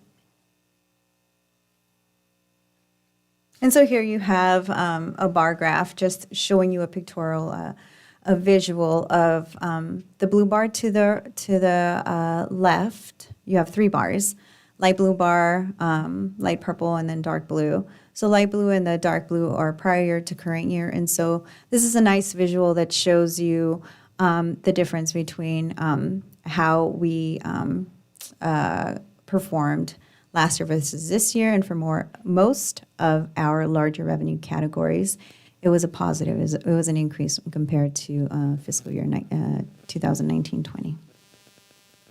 As discussed previously, sales tax is $4 million higher. The fiscal year 2021 adopted budget revenue was cautiously projected using estimates from sales tax expert analysis. So once again, when we prepare these sales tax numbers, it's not just internal staff looking at the economic statistics such as inflation, consumer confidence, CPI, things of that nature. We also count on economic experts and sales tax experts that have a little bit more insight as to all of the businesses in the city and all the businesses in the state, what the state and county pools are doing to help us with those numbers. So fortunately, everybody's estimates were off, from the state to the federal to the county level. Everybody's were very pessimistic 18 months ago as we went into it. Now we're getting a better picture. How long it will last is a bigger unknown. That's the next challenge that we're facing, to hit it in the bullseye in such an unknown environment, right? In such an unpredictable environment, I should say.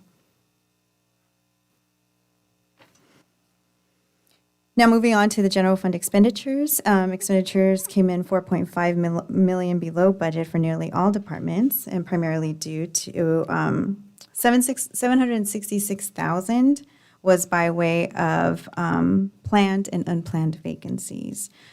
throughout the year with not all vacancies being filled. The most notable high salary vacancies include obviously at any analyst position, manager position, and assistant planner positions are going to be, are going to contribute more than, a maintenance worker. 3.76 million was related to maintenance and operations savings due to in-process projects that are expected to be completed by the end of fiscal year 21-22. What that means is there were some contracts or commitments that were planned to be completed by 2021. It just didn't happen, so we rolled that into 21-22. And here's a visual of the same, of the expenditures and how we came in below target, and in some cases even below the same period of last year. So here's a very involved accounting exercise that we have to do in order to prove to ourselves or to see how much we actually have available for recommendation.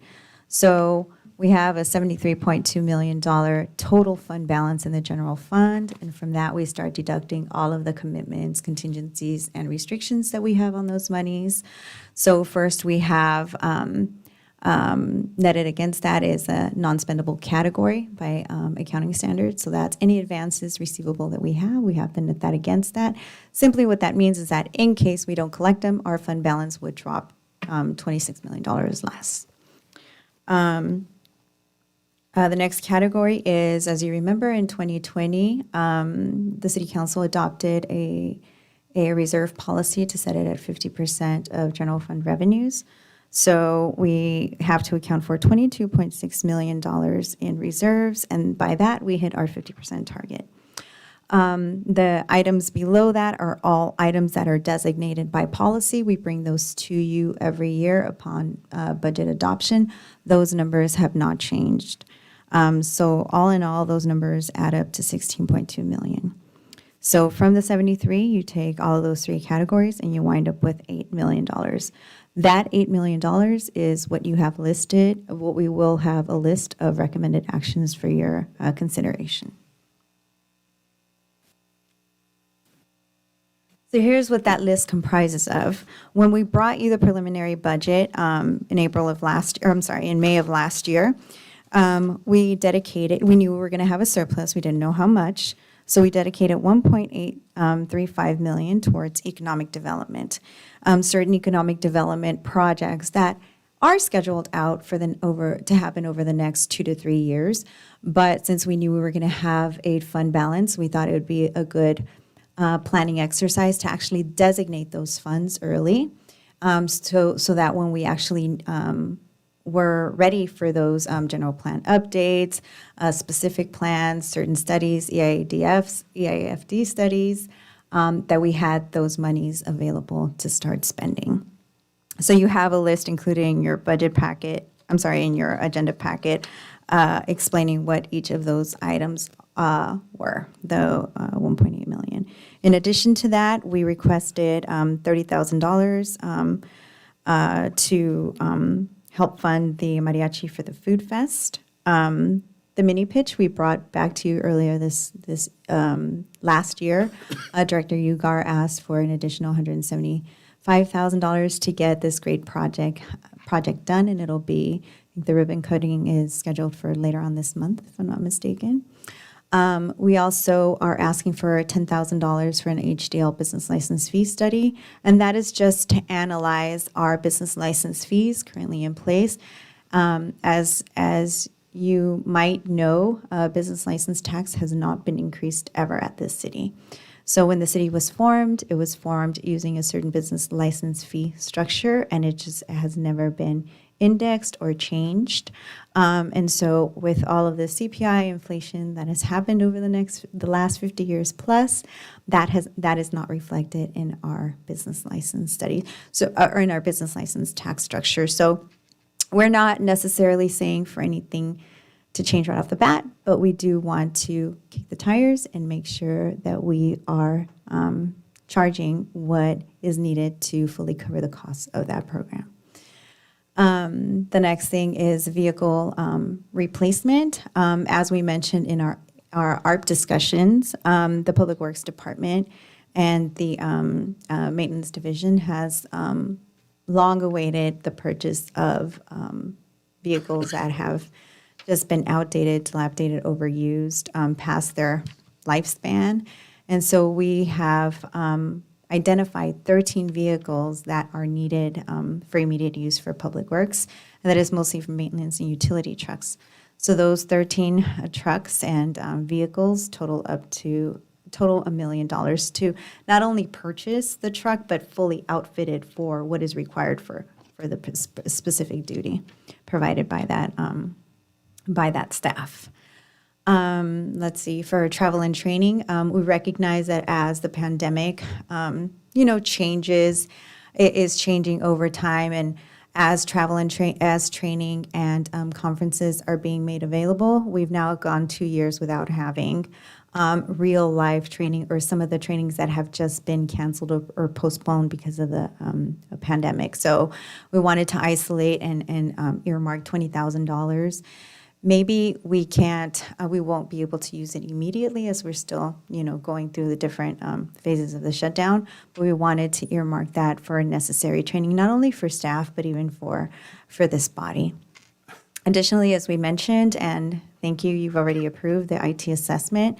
We need certain infrastructure, hardware, and software totaling $345,000.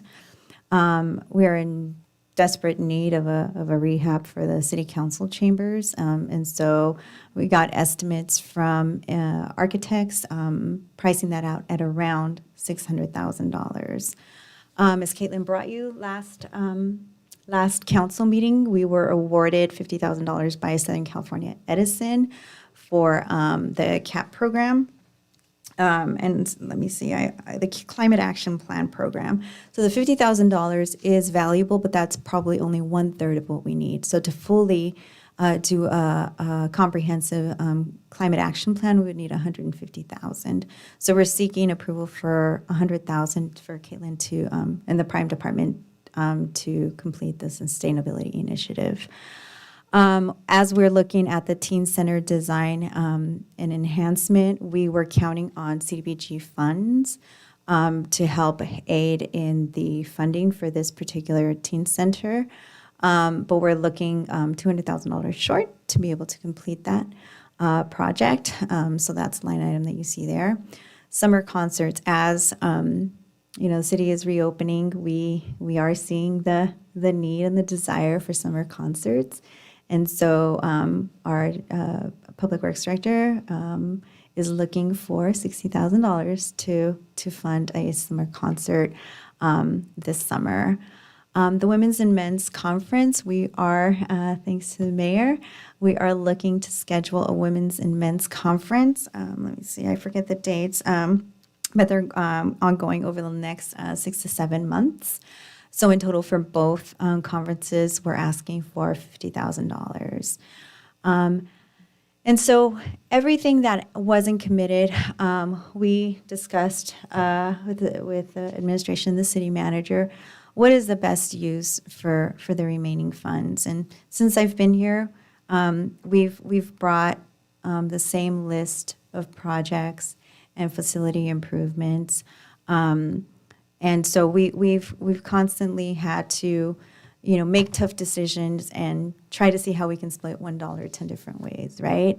And so now we have the unique opportunity to have almost $3.5 million to allocate towards the facilities capital outlay. So as you know, we are undergoing a facilities assessment plan. They've already done all of the inspection, and so the team is putting together site-by-site project needs. It's another needs assessment with a dollar value for each year that is needed of funding. And while that isn't fully complete, we want to make sure that we are ready, financially ready, to commit to providing the best investment in our facilities and total cost of ownership by not further deferring these much needed improvements. And so we're asking for council to allow us to designate $3.5 million for these facility capital outlay needs. so that all of the lists that I mentioned total up to $8 million. And so we also wanted to highlight the other, what is known as business type funds for your review. So the city reports out 4 different business type funds: enterprise funds, the water, prime, golf course, and sports arena. So we thought it'd be important to not only show the general fund results, but also how these other funds played out, since all of the other remaining funds are self-sustaining or are restricted. And therefore, we can't really overspend in those funds. Starting with the water operations, an increase to fund balance resulted primarily due to us getting up to speed with our capital projects, and not only that, but having a few vacancies in that department stemming from the early retirement. Over in the Prime Fund, we had some rate spikes in the summer months where there were higher temperatures than usual. So when we do have to buy from the market, that results in a higher rate. And so there were a few days where we had to do that, and that resulted in an overall loss for the year of almost $1.3 million. The golf course, despite the pandemic shutdown through the Rec Parks Department, the incredible staff at the Rec Parks Department, and also the new management team, they were able to slowly reposition the golf course to make sure that it was actually made a profit this year of $140,000. Now, we still have a negative fund balance, but we're continuing to chip away at that despite the closure and the reduction in the size. Lastly, the sports arena did encounter a loss this year in 2021, but as you know, there were very few days of operation during that fiscal year, so it resulted in an overall loss of $278,000. So that concludes the numbers, but before you have the recommended action for the year. Receive and file the annual comprehensive financial report for the fiscal year ended June 30th, 2021, and approve a budget adjustment allocating the fiscal year 2021 general fund operating surplus of $8,025,395. That concludes my presentation. I'll be happy to answer any questions you might have. Thank you. Thank you. Any comments from my colleagues? Yes, Councilmember Lara. Thank you. Thank you for the report. Very well done. Thank you. By voting on the second item, approve a budget adjustment allocating the fiscal year 2021 general fund operating surplus of $8 million. By approving that item, are we approving your recommendations and how the money should be spent, or will that come back to council at a later date? You would be approving that list of $8,025,000 that you see before you here. Okay, so I would prefer that this comes to council, and I would prefer that we have some individual input in regards to this money, because there's some things that I like, and then there's some things that I don't like that I wish, I don't agree that $600,000 should go to city council chamber remodeling. I believe that that's a very large chunk of money, that it can go elsewhere to benefit the community. That's my personal opinion. So therefore, if I have to make a subsidiary motion, I will, but I'd rather these items come before us individually and we have council input, similar to what we did with the ARPA funds. Because right now, I'm not going to approve all of those items as they stand. Thank you. Because no input was given to me. No one asked, hey, we have an $8 million surplus. Where would you like some of this money to go? And I think we all need to have the ability to provide input. Thank you. Councilmember Camacho. Thank you, Mayor. I want to concur with Councilmember Lara. I think it's great. Thank you for the presentation. I just want to highlight a few things that it's important to recognize how we got here.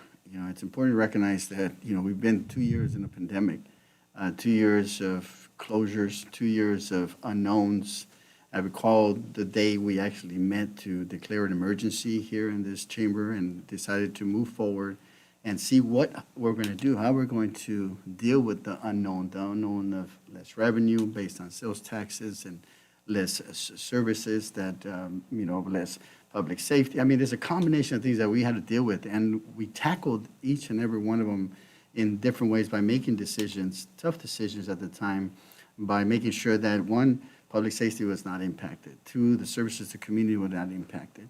And in addition to knowing all of this and the dramatic changes that came to us that we didn't know, we didn't have a playbook for this, but we created and we did. And again, to your staff, to our city manager, to everyone, even the individuals that you presented, and your staff, Angelina, the entire staff, we came together. And the fact and the reflection of what you presented today, we have a $8 million surplus for a combination of reasons, policy and some, the fact that we have the Walmarts and the Targets and the Lowe's and a variety of different gas stations that I think helped us. But nonetheless, we have an $8 million surplus. We have 50% reserve still, which is a policy that most cities do not have. And in addition to that, we have an opportunity for us to look at future projects, but also we didn't lay off any employees. We didn't provide any furlough. So I think it's important for us to recognize how we got here. With that, I would make a motion to approve item 3.1 only, and come back for us to look at exactly how we should allocate the funds that is on item 3.2. I second that motion. Mayor, City Council, certainly, we just wanted to make these recommendations. We definitely would love to have another conversation where we could do a similar exercise as Council Member Lara did. I think these are all great recommendations that you bring forward, so thank you. I know they're all essential. I do believe, though, I think we should have an opportunity to have that discussion and be able to weigh in some of those priorities within what was presented and then so we can all be on the same page on that. Sure. Sure. Councilmember Elias. Now, this question is just to clear my head about this. I'm a big believer that that bonds should be used to build things, not to pay down debt.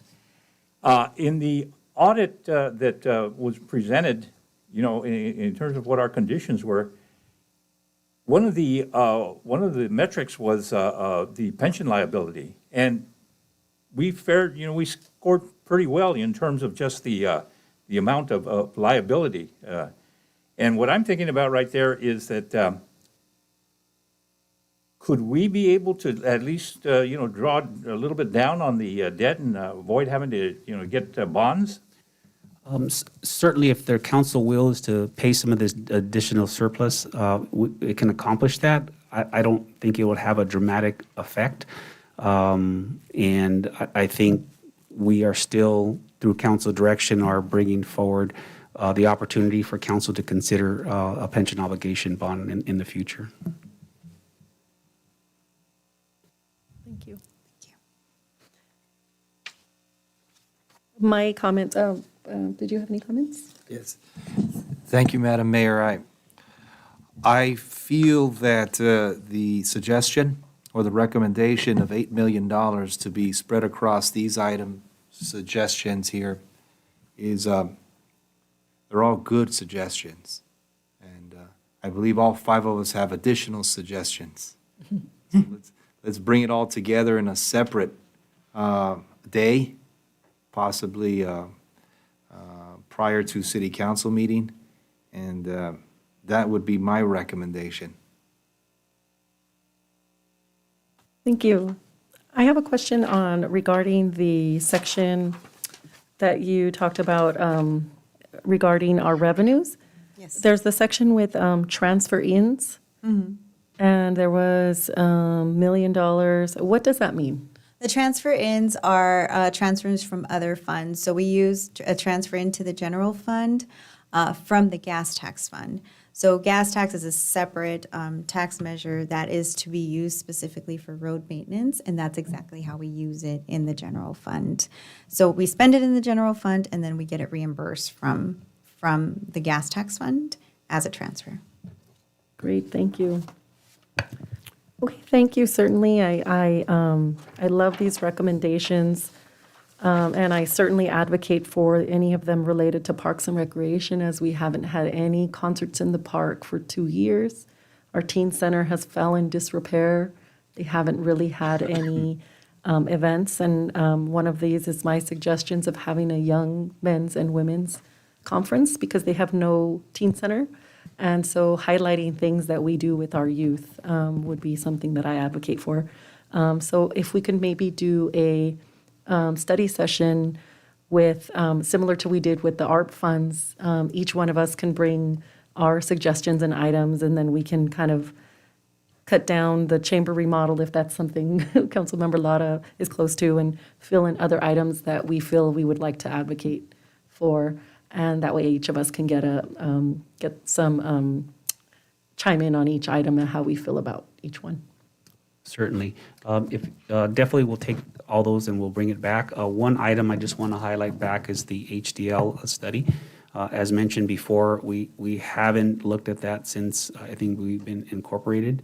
I think that's a critical component for us to at least consider.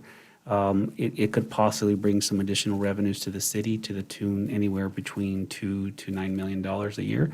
So it's definitely something we want to move forward. If we do decide to do that, we would have to put it to the voters. But just wanted to give you the heads up on the importance of that study. And we already approved, correct, the IT assessment in item number 3. So that one, or that dollar amount is already. Yes, so to simplify, when we present for the study session, what we'll do is we will, provide group this list between what already has council approval that we were just listing out here, and what is for further consideration. And then the same as with the ARP funds, we'll in the study session will be included time for council to provide their own suggested projects or items to be added to the list. Great. So I think we have a motion and a second. Mayor, if I may ask one more question. Have we considered setting aside money? Because, correct me if I'm wrong, City Clerk, we voted to place on the ballot term limits, correct? Yes. I'm not sure you voted, you did mention that you wanted that on the ballot. Okay, so that's an official, so that's something that we have not voted on? I think it was up for discussion. I don't recall voting. And that on would be for the 2022, 2023 budget. Well, so my question is, so this was going to be because I'm under the understanding that we voted on that, so that it is on the ballot, but I will defer to you, and maybe we can talk about this offline.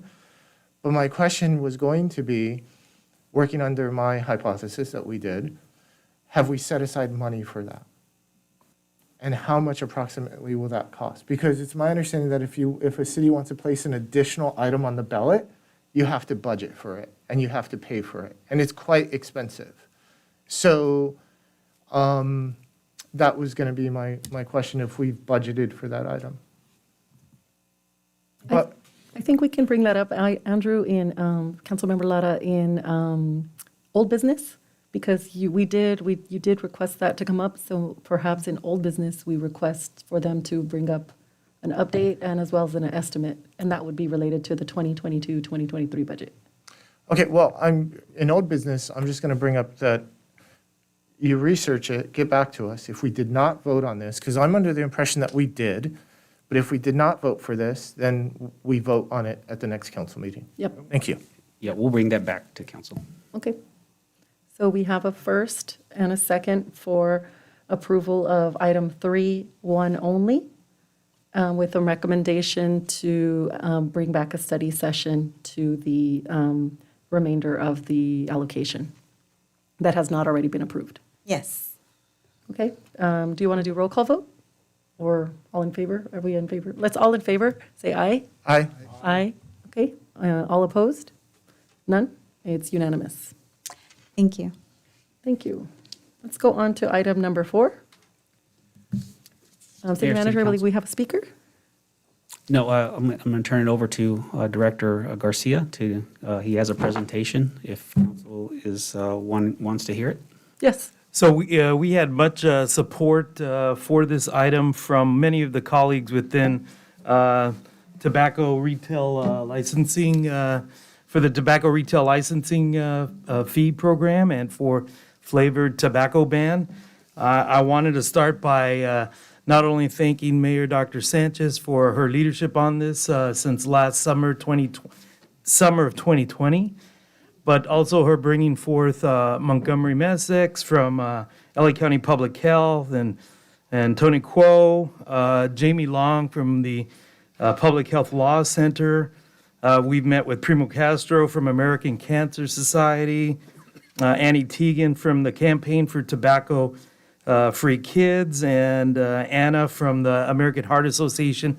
They've all been extremely helpful, but especially our colleagues at the LA County Public Health. Monty, Dr. Kuo, they've been tremendous in reviewing our ordinance and helping us craft what you have before you. This is substantially similar to what other cities in our area have adopted. 48 jurisdictions within LA County have already adopted tobacco retail licensing policies. They also have an additional 17 that have a flavored tobacco prohibition on sales. And so what you have before you is an ordinance that would go into the business license section of our municipal code. It would be adding a new section. And then what we'd come back afterwards is a fee resolution. After we figure out if you want to do compliance monitoring and inspections, if it's 1 per year or 2 per year for our 53 retailers, that will help us in figuring out what the total cost would be for administering the program. So over the next 6 months, it provides a time for our retailers to sell or exhaust any flavored tobacco or stop bringing in new inventory. And it would give us time to continue to work on a fee resolution that could be changed from time to time.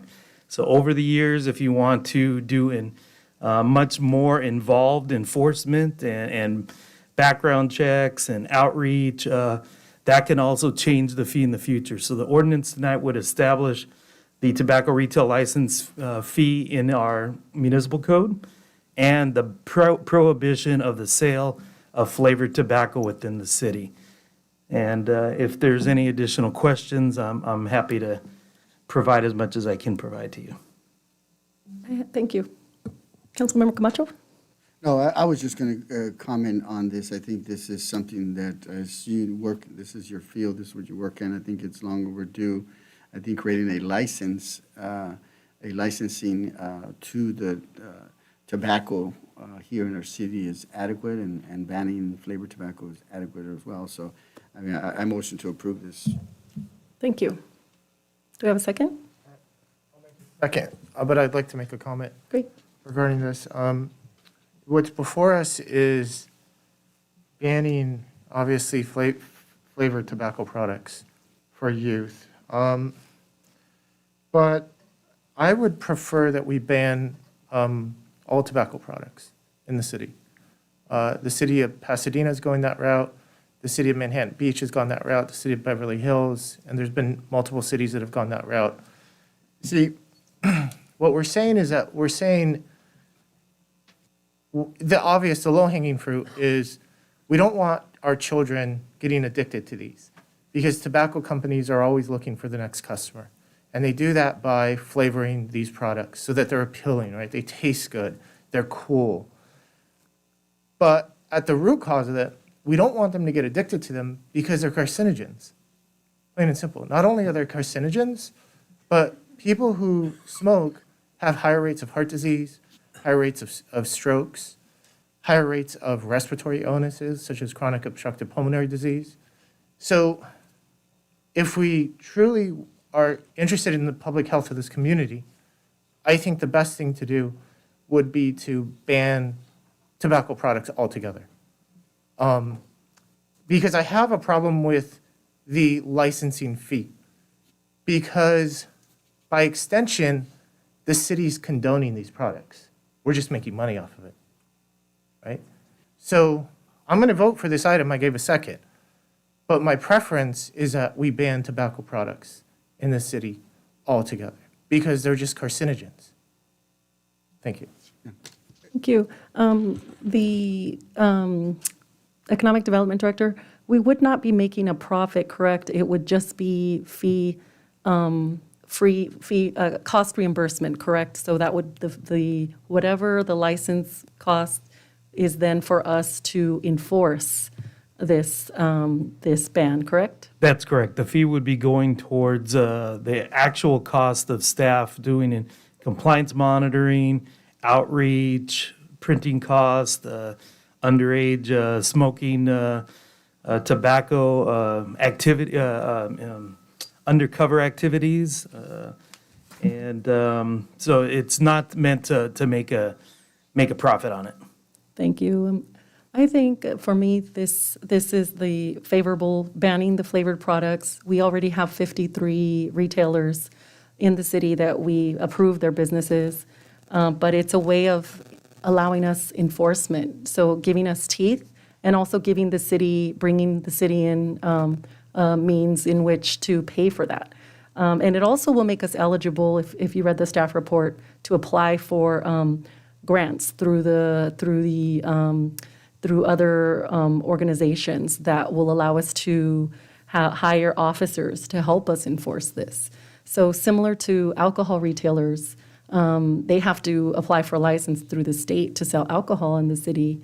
Ideally, it would be wonderful for us to completely ban the sale of alcohol and tobacco from the city, but I think this is a great step to give us revenue, means for enforcement, and even bring in some money to reinforce the actual ordinance that we're going to move forward with. So I thank you, Economic Development Director, and all of the individuals that came out from the different organizations.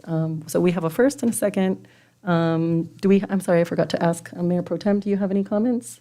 Yes, I'm for this measure, primarily because there are sometimes some tobacco retailers that conduct in business practices that are not technically business, in short, illegal activities. And that small group of individuals that run those type of businesses give a bad name to the overall good tobacco retailers.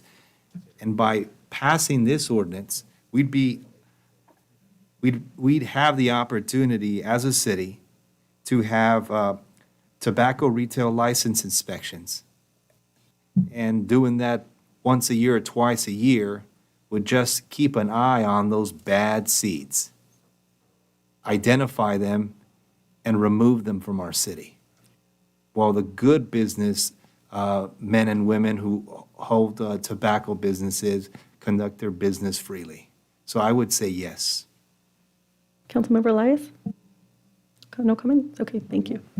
Thank you. I just want to say thank you. This is important. As we know that tobacco companies market young people of communities of color.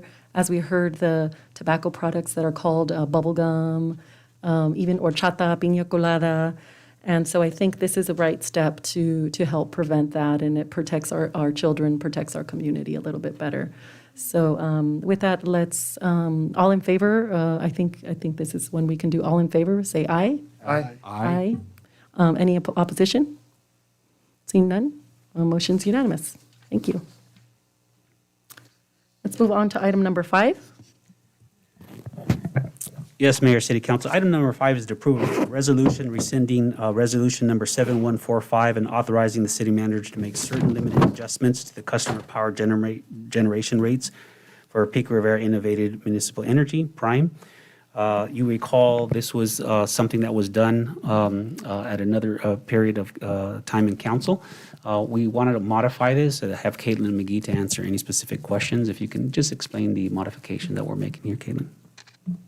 Sure. Good evening, Honorable Mayor and City Council. So this resolution number 7145 was actually approved by the council in August, I believe the second meeting in August.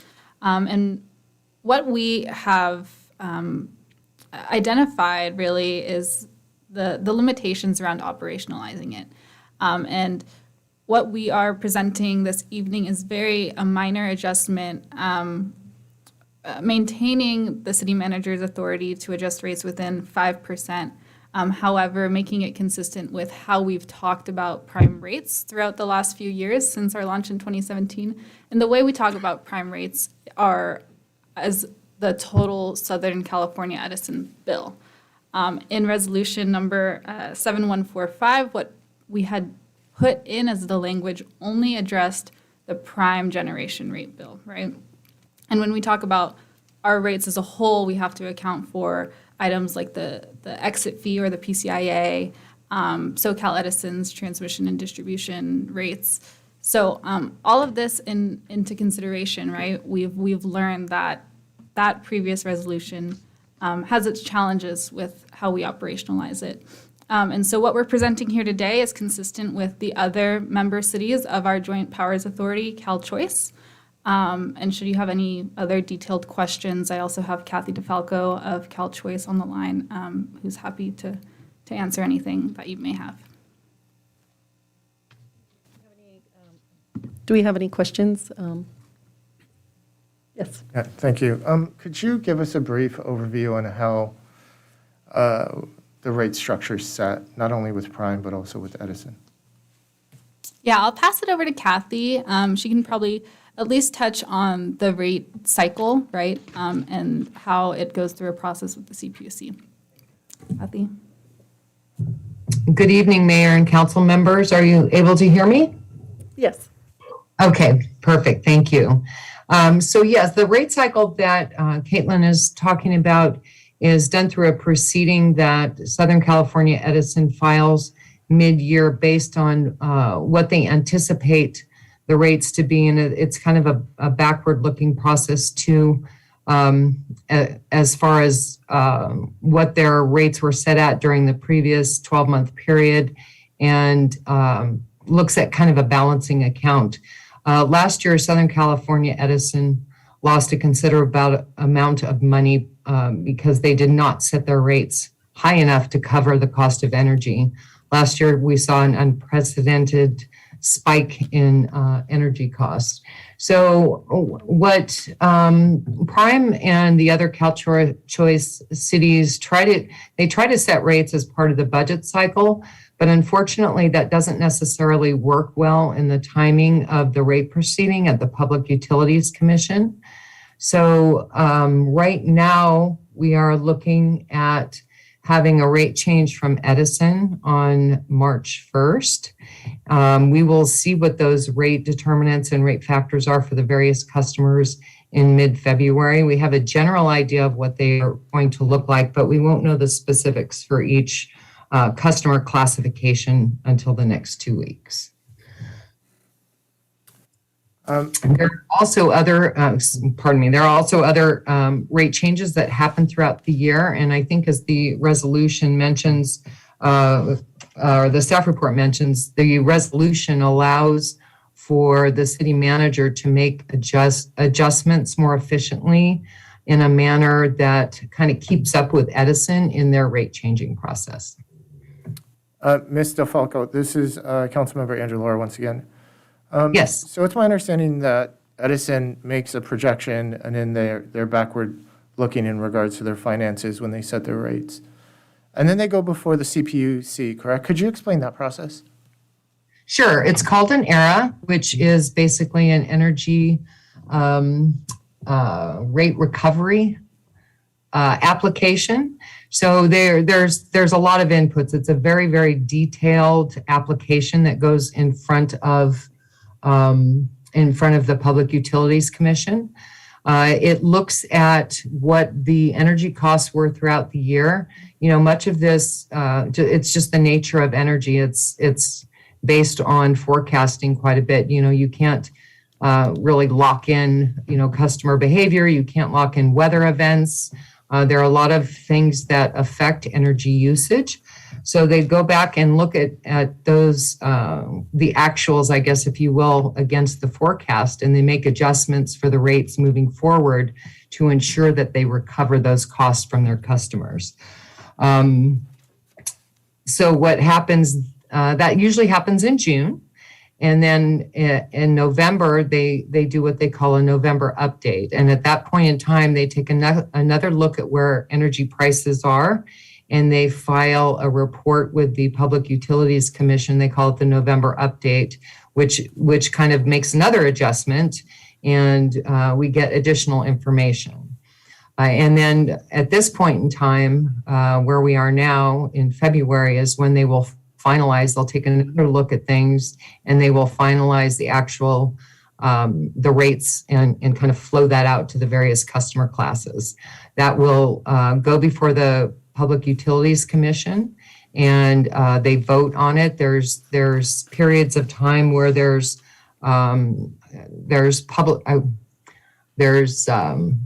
those that have interest in the proceeding can provide comments. CalChoice is very active in the proceeding. We go through it very carefully, and as a matter of fact, this year we found several errors in the proceeding, and we filed testimony in the proceeding, and it was able to actually bring a favorable adjustment to the rate. So it's a very long proceeding, and it's one that is very labor intensive, I guess, if you will. And CalChoice is very active in those proceedings with our legal and technical teams. Thank you. It's my understanding that they go before the CPUC also because these two energy utilities are monopolies. So there needs to be some sort of checks and balance. My question for Director McGee is how many times, on average, how many times do we adjust rates in a calendar year for our prime? For Prime, we try to adjust rates just once a year, right? That's one of our benefits, right? Rate stability for our customers. So we do our best to only set our rates once a year and account for these changes that happen with ERA. And I think what helps put this into context is that for us, we are a little bit slower to react to rate changes, right? So we have to work with CalChoice and our other consultant on the back end to adjust the billing inputs, and that takes about a month. And of course, we need City Council's approval for our rates, and so there's a lot of planning that goes into large rate adjustments. What this resolution allows us to do is to act more quickly. So when we see ourselves in a situation where our customers are going to pay a premium, we're able to react quickly within that certain threshold. So just lastly, and then I'll stop. Thank you for all that. And Ms. Del Falco, thank you also. My concern is I understand the slippage is basically what we're having, right? And we want to we want to try to match that, right? We're always trying to match Edison to give our ratepayers the best possible price. So my only concern, and if you could talk about this, is I'd like there to be some transparency. If we give this authority to the city manager to unilaterally adjust rates based upon the market, I'd like there to be a statement made at City Council. I'd like there to be a statement. It doesn't have to be what he's going to do, or what he or she will do, but it could be the city manager adjusted rates 2.5% to keep up with energy. I think if I'm going to vote for this, there has to be some sort of transparency. It just can't be he raised rates 2 months ago and we didn't find out about it. I think that would be fair. Absolutely, and those operational pieces from the previous resolution don't change, right? We'll be required to send notifications to our customers if a rate change does happen. It's required to be posted to our website, and that's something that Steve and I can work on to make sure that we present that to the council. Yes. Thank you. Councilmember Elias. My concern is, Prime is marketed as, as our community's investment into our city, using our utilities and so on, a kind of partnership. So the word efficiency bothers me because what it does, particularly in a public situation, it kind of eliminates the discussion that has to be necessary, and again, the notification and so on. So, my concern, again, is that we have to allow some kind of dialogue with the community as we progress, as we progress, because again, I don't want to be seen as Southern California Edison or competing with Southern California Edison. You know, we're partners and they're contributing, okay? And I think it should be part of the, the dialogue that we have. So I not only support Councilman Lara's suggestion, but I think it can be expanded just a little bit so then we can get more input from the community. Thank you. Do we have a motion or any more comments? Yes. Madam Mayor, I did want to make a comment. This is my comments to the public that receive energy from either Southern California Edison or from Prime. Now, if they pay their bills and choose Prime, the revenue generated by Prime goes directly to the city, and from the city, then that's distributed amongst all the services and parks and roads, everything that the city needs. So I, as a resident, would prefer to have Prime as my electrical utility server or provider rather than the alternative. Because by paying your bill to Prime, you're knowing that that money is going to go back into the community. It's an investment into the community. So I did have a question. The question would be, are we allowing ourselves and preparing ourselves to be competitive with Southern California Edison? Because I see Southern California Edison devising a strategy over the next couple years to price out competition. Yeah, Kathy, I think if you want to take that answer. I wasn't sure if you were asking Caitlin or you were asking me. The rate is intended to be revenue neutral. So the inputs that go into the rate setting methodology, if you will, are strictly based on energy costs. So, and it is, like I said, energy, or it is neutral as far as revenue. They cannot make a profit off of the energy. So I hear what you're saying as far as that's a concern. And I think, we like to work collaboratively with Southern California Edison. So I'm not quite sure how to address that concern. I don't foresee, I'm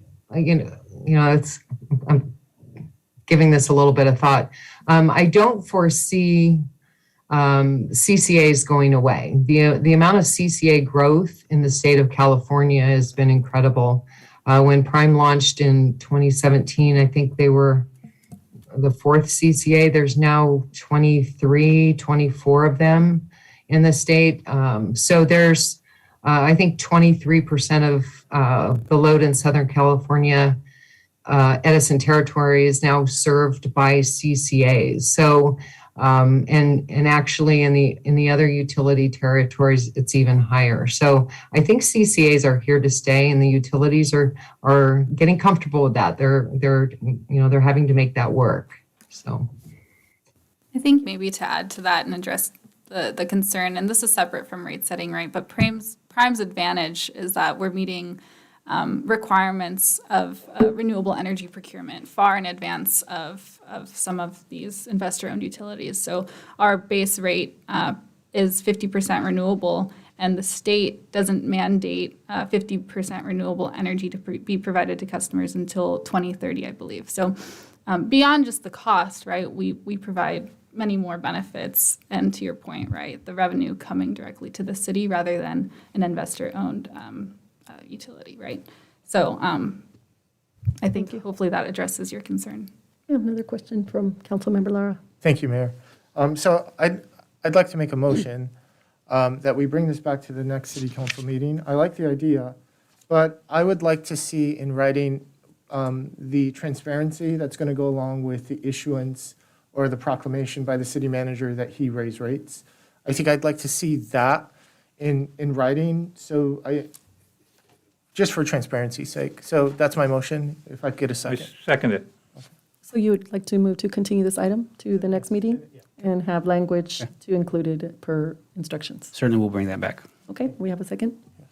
We need to vote on that to continue. Yes, so let's do, I don't think we need a roll call. All in favor? Aye. Aye. Okay, any opposed? None? Motion passes. Let's go on to, we're almost there, guys. Item number 6. Yes, Mayor, City Council, this is an item to approve resolution authorizing submittal of an application for the Senate Bill 1383, which is a local assistance grant program. It's through the Department of Resources and Recovery, Cal Recycle. As you know, this is regarding our organics waste. We actually have undertaken those efforts. We got out ahead of many other cities, but this will help us get this grant and help us offset some of the costs that we incurred by this implementation. Thank you. Any comment? Oh. Anytime I hear the word grant and it's followed by the city of Pico Rivera has been awarded, that's the music to my ears. I'm in favor of this item 6. Second. Okay, we have motion, Mayor Pro Tem, second, and Andrew Lara? Yes? Okay, any comment? No? No? Okay, let's vote. All in favor? Aye. Aye. Aye. Any opposed? None? Motion's unanimous. Next item is number 7, the strategic plan, draft goals, strategies, and actions. Yes, at this time, I'm going to turn it over to Caitlin regarding our strategic plan, goals, strategies, actions for the city of Pico Rivera. Yes, good evening. This is the third strategy kind of presentation and session that we're here to present to City Council this evening. We've made plenty of progress over the last several months with our executive team and our strategic working group, which is comprised of staff from different departments. So Don St. Clair is here. He's our consultant helping out with the strategic plan, and he's going to run through the draft plan, the goals and strategies real quick, and revisit some of the work we've done with our mission, vision, and values. So I'll pass it over to Don. Thank you, Caitlin. And I sense that I'm standing between you and the highway, so I'm going to be suitably brief. There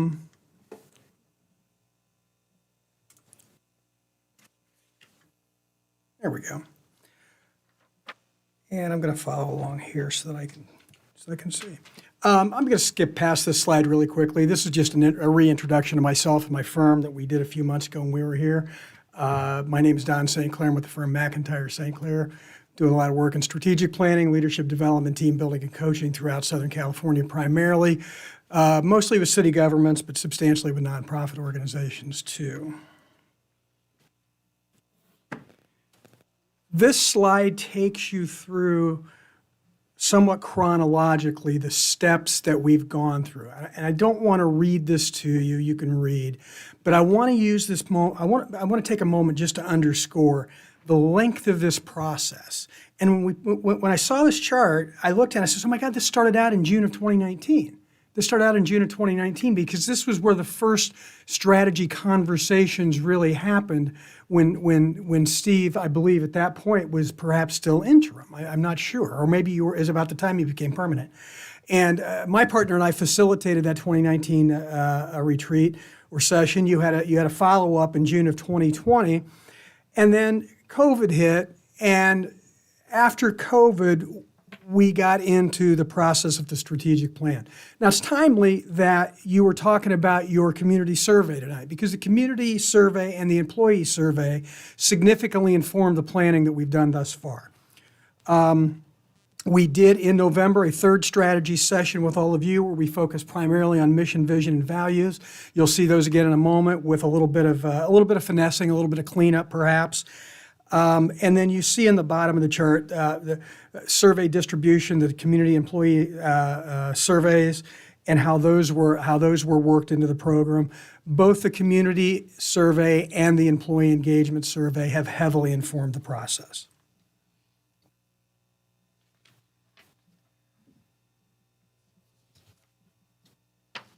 Going to revisit just momentarily mission, vision, and values, what they are. Mission is what we do. Vision is why we do it. and values are the principles that guide us. Mission is what we do, vision is why we do it, values are the principles that guide us. I will read this to you. The mission statement. The mission is to positively impact our community by providing excellent city services, facilitating responsible stewardship of resources, and actively engaging our residents, businesses, and visitors. This does not differ substantially, in my view, from what you saw in November. It has been cleaned up, but it does not. Its intent, and I think its general meaning does not generally differ. Vision. Pico Rivera will be a leading, progressive, thriving, connected community with a high standard of quality of life and collaborative governments. A little more work went into that. A little more work went into that after reflection after the council session in November, and further reflection by the working group and the executive team. Now, keep in mind, these are still technically in draft form. These are still technically in draft form until you all ratify the strategic plan. Values: accountability, transparency, equity and inclusion, collaboration, and respect.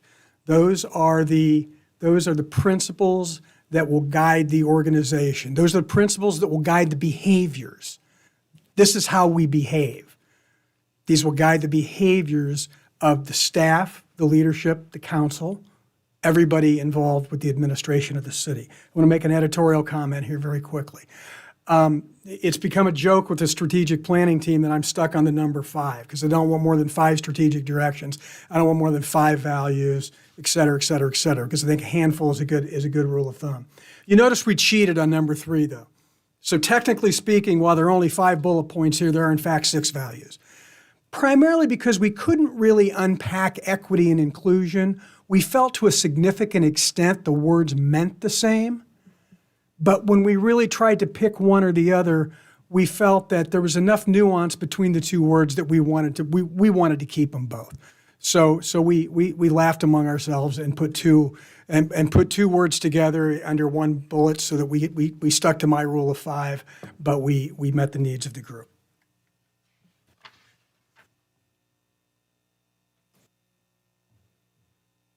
You'll recall from November, we identified 4 major buckets, I say, or strategic directions.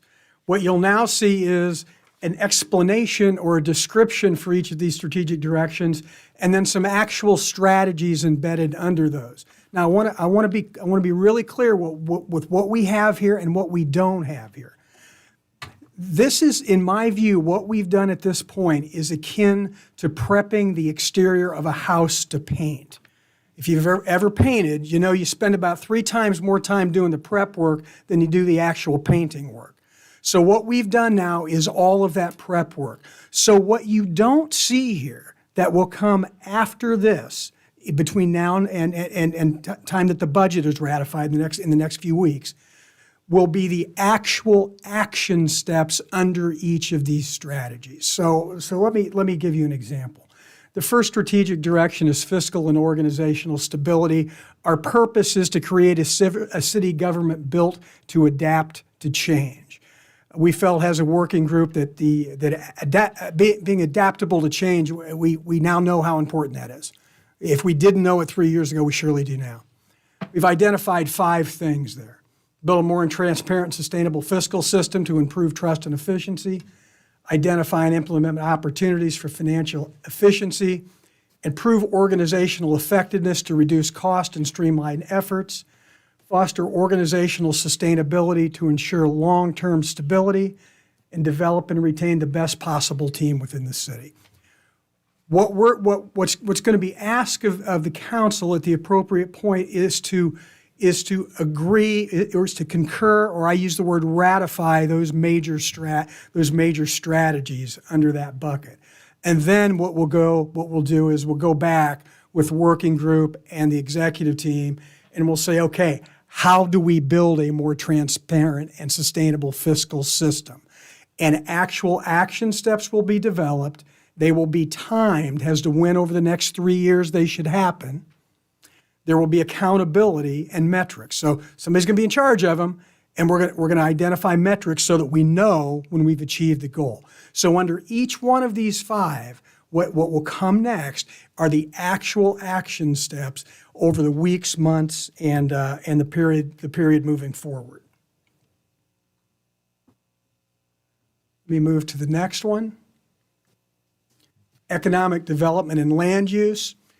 Encourage the development of vacant, underutilized space, creatively plan for growth, and engage the business community to transform the city as an economic and cultural hub. 4 items under there. Foster an environment that promotes diverse business growth, attraction, retention, and housing opportunities. Create special assessment districts to finance and facilitate economic development. Facilitate public infrastructure improvements that enhance safety, accessibility, and mobility. Establish the city of Pico Rivera as an environmentally friendly, sustainable community that attracts green industries. Again, under each one of those 4, there will be actual specific action steps developed. Number 3, infrastructure. Plan, fund, build, and maintain exceptionally reliable and cost-effective infrastructure that contributes to an excellent quality of life. Prepare and update master plans to ensure up-to-date planning, innovative practices, sustainable methods, and future technology. Develop funding policies and strategies to invest in infrastructure planning, construction, and maintenance. Complete construction of necessary infrastructure projects to implement master plans in a timely manner. And facilitate a high level of maintenance of city infrastructure to reduce increased cost from prolonged deferral. These are a little more specific than some of the others, yet still under each one of those 4 bullets, there will be multiple actions that will be scheduled for deployment and implementation and execution over the next 3 years. Health, wellness, and safety, editorial comment. This used to just be safety. Then we had a pandemic. And we have multiple city clients that we're engaged with right now, finishing up a couple of projects.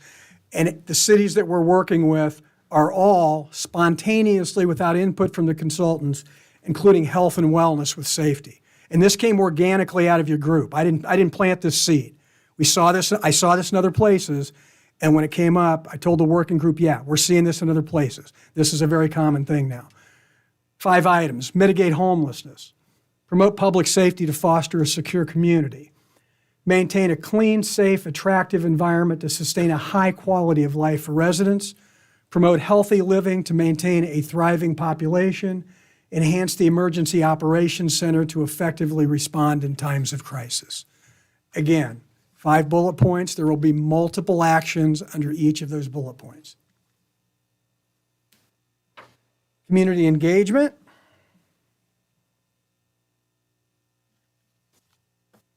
Foster a connected, collaborative, and actively participating city and workforce. Comment on that.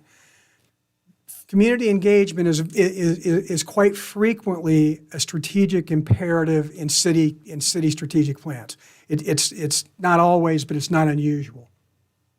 What's different right now in the conversations around Southern California is the need to reestablish community engagement in the wake of the pandemic.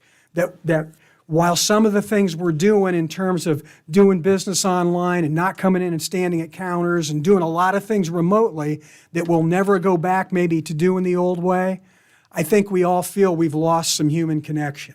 And the cities we're working with say they feel that, and that's what we're hearing here too. So the community engagement thing is not the old hat community engagement thing that we're used to hearing. It's really more about community engagement, yes, but getting people re-engaged and talking to one another in a civil and productive way post-pandemic. More effectively communicate information to be transparent, open, and accountable. Continue city communications and media content to inform, involve, and empower stakeholders. Increase community participation and inclusion to cultivate a powerful sense of community pride and awareness. Again, 3 bullet points. Under each one of those, there will be multiple action steps implemented over a period of 3 years. 5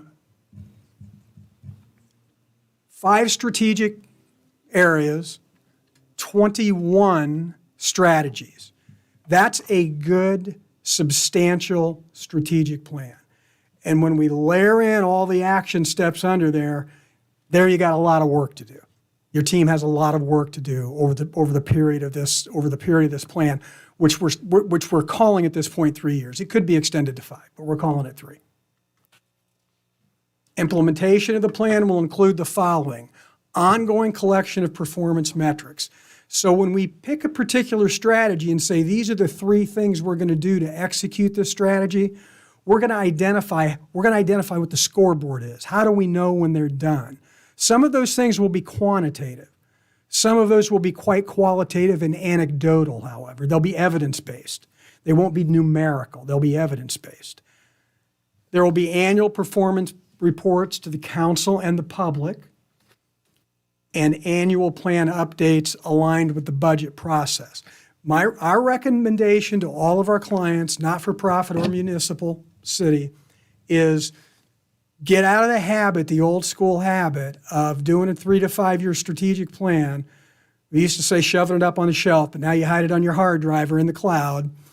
And then when you get a couple, 3 years into it, you go, oh my gosh, we better pull this out and see what we're doing.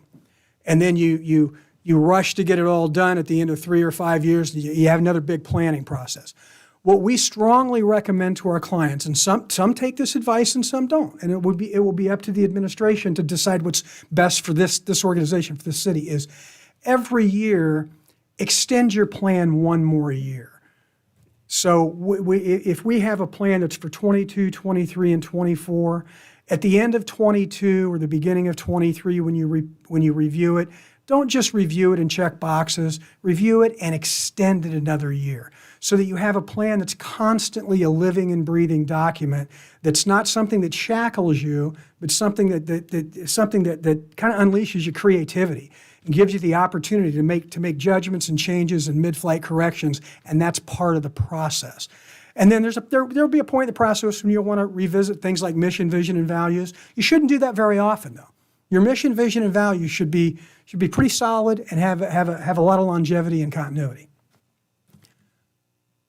Next steps. Can't quite read that.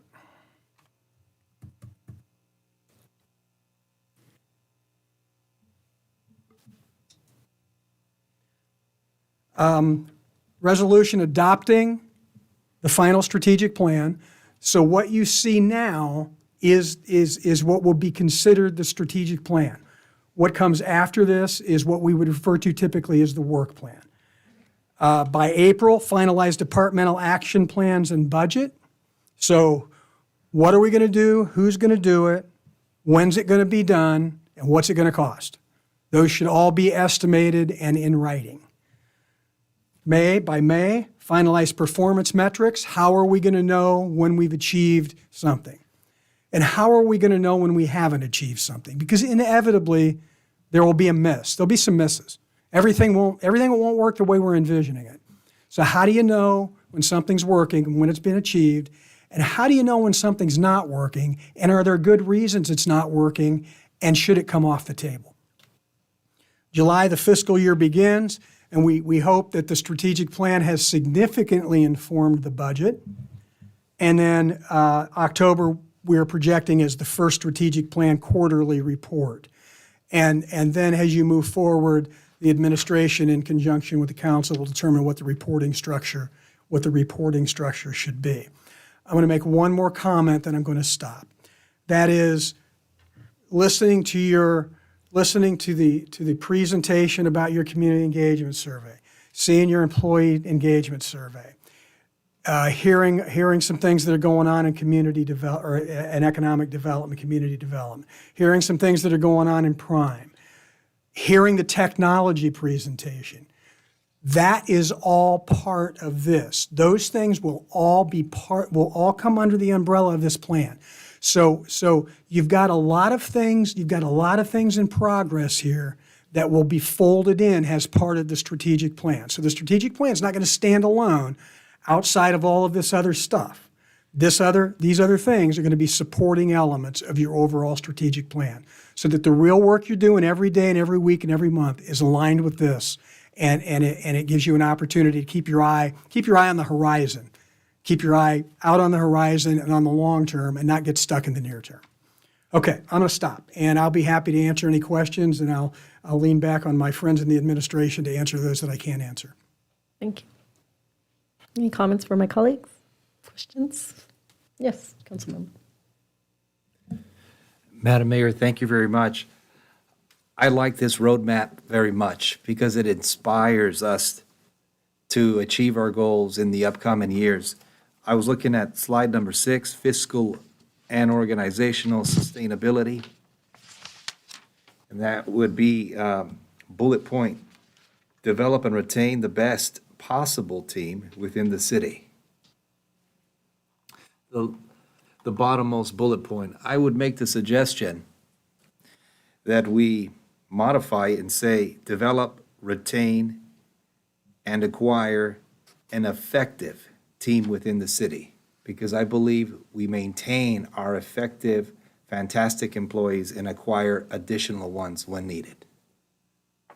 Noted, thank you. Yes, Councilmember Lauda. Thank you for the presentation. Thank you for your passion. While I listen to you, you've really given a lot of thought, and it shows. And thank you for that. Thank you. Director McGee, I think this was the piece we were waiting for in terms of, when we look at the employee survey, right, the engagement, and when they answered questions about goals, about mission, about do they feel like they're on board with the council and the administration, we didn't score as high in those areas. So this is the piece that we need to go back to our employees, go back to the community, and really try to hammer it out. I look forward on seeing a plan, a roadmap where we do brown bag lunches, a roadmap where we answer questions, where we get out there as council members, as the city managers, the assistant city managers, director heads. You need to go back, but we need a plan in order to do that. So I look forward to that. Thank you. Yeah, I just Councilmember wanted to Camacho. say thank you again for the presentation. Thank you to staff for providing this. I think the strategic plan or roadmap, as we call it, is essential for us to, measure ourselves, measure staff and, overall goals and consistency. But staying within those 5 strategic goal areas is within the realm of everything we've been discussing in our meetings, in what we like to see, hearing to see the goals, the accomplishments, as it relates to fiscal and organizational sustainability, economic development, land use, infrastructure, health, wellness, and safety, and community engagement. I think staying within those components and then the subcomponents within that, I think keeps us in line. And as all plans, they're all fluid. They can be adjusted, but having a roadmap will definitely get us there much quicker and much more effective and efficient as we can. So thank you, Mayor. Thank you. Do we need an approval for this item, or is this just receive and file? Yes, approval of receive and file. Okay, do we have a motion? With the noted changes that I think Mayor Pro Tem Lutz had mentioned, some modifications that we will incorporate if that's the council's will. I'll repeat the bullet point if everyone's in accordance with it. Develop, retain, and acquire an effective team within the city. I second. Okay, Councilmember Lutz's amendment. okay, all in favor? Aye, say aye. Aye. Motion's unanimous. Thank you. Thank you for coming. Thank you. And next is item number 9. Mayor, City Council, this is the discussion of an item that Councilmember Laura had brought up regarding the city taking on prosecution of misdemeanors. I'll turn it over to the city attorney. He has a presentation. Yes. Thank you very much, Madam Mayor, members of the City Council. Before you this evening is a report to follow up on the request from the previous council meeting regarding the city's ability to move forward with an independent city prosecutor for criminal misdemeanors that occur within the city of Pico Rivera. As indicated in the report, the ability to move in that direction for state criminal violations, misdemeanor violations, rests with the district attorney. The ability for the city to prosecute local laws, local administrative regulations that are outlined in the report, plus code enforcement matters, are all within the city's city attorney's office as serving as city prosecutor. However, the specific ability to serve as a criminal misdemeanor, state law misdemeanor prosecutor requires the consent of the current district attorney. That is set forth in Government Code Section 41803.5. The city of Pico Rivera is not a charter city. If we were, and if the charter did specifically establish a city prosecutor, then we would not need to go seek the consent of the district attorney.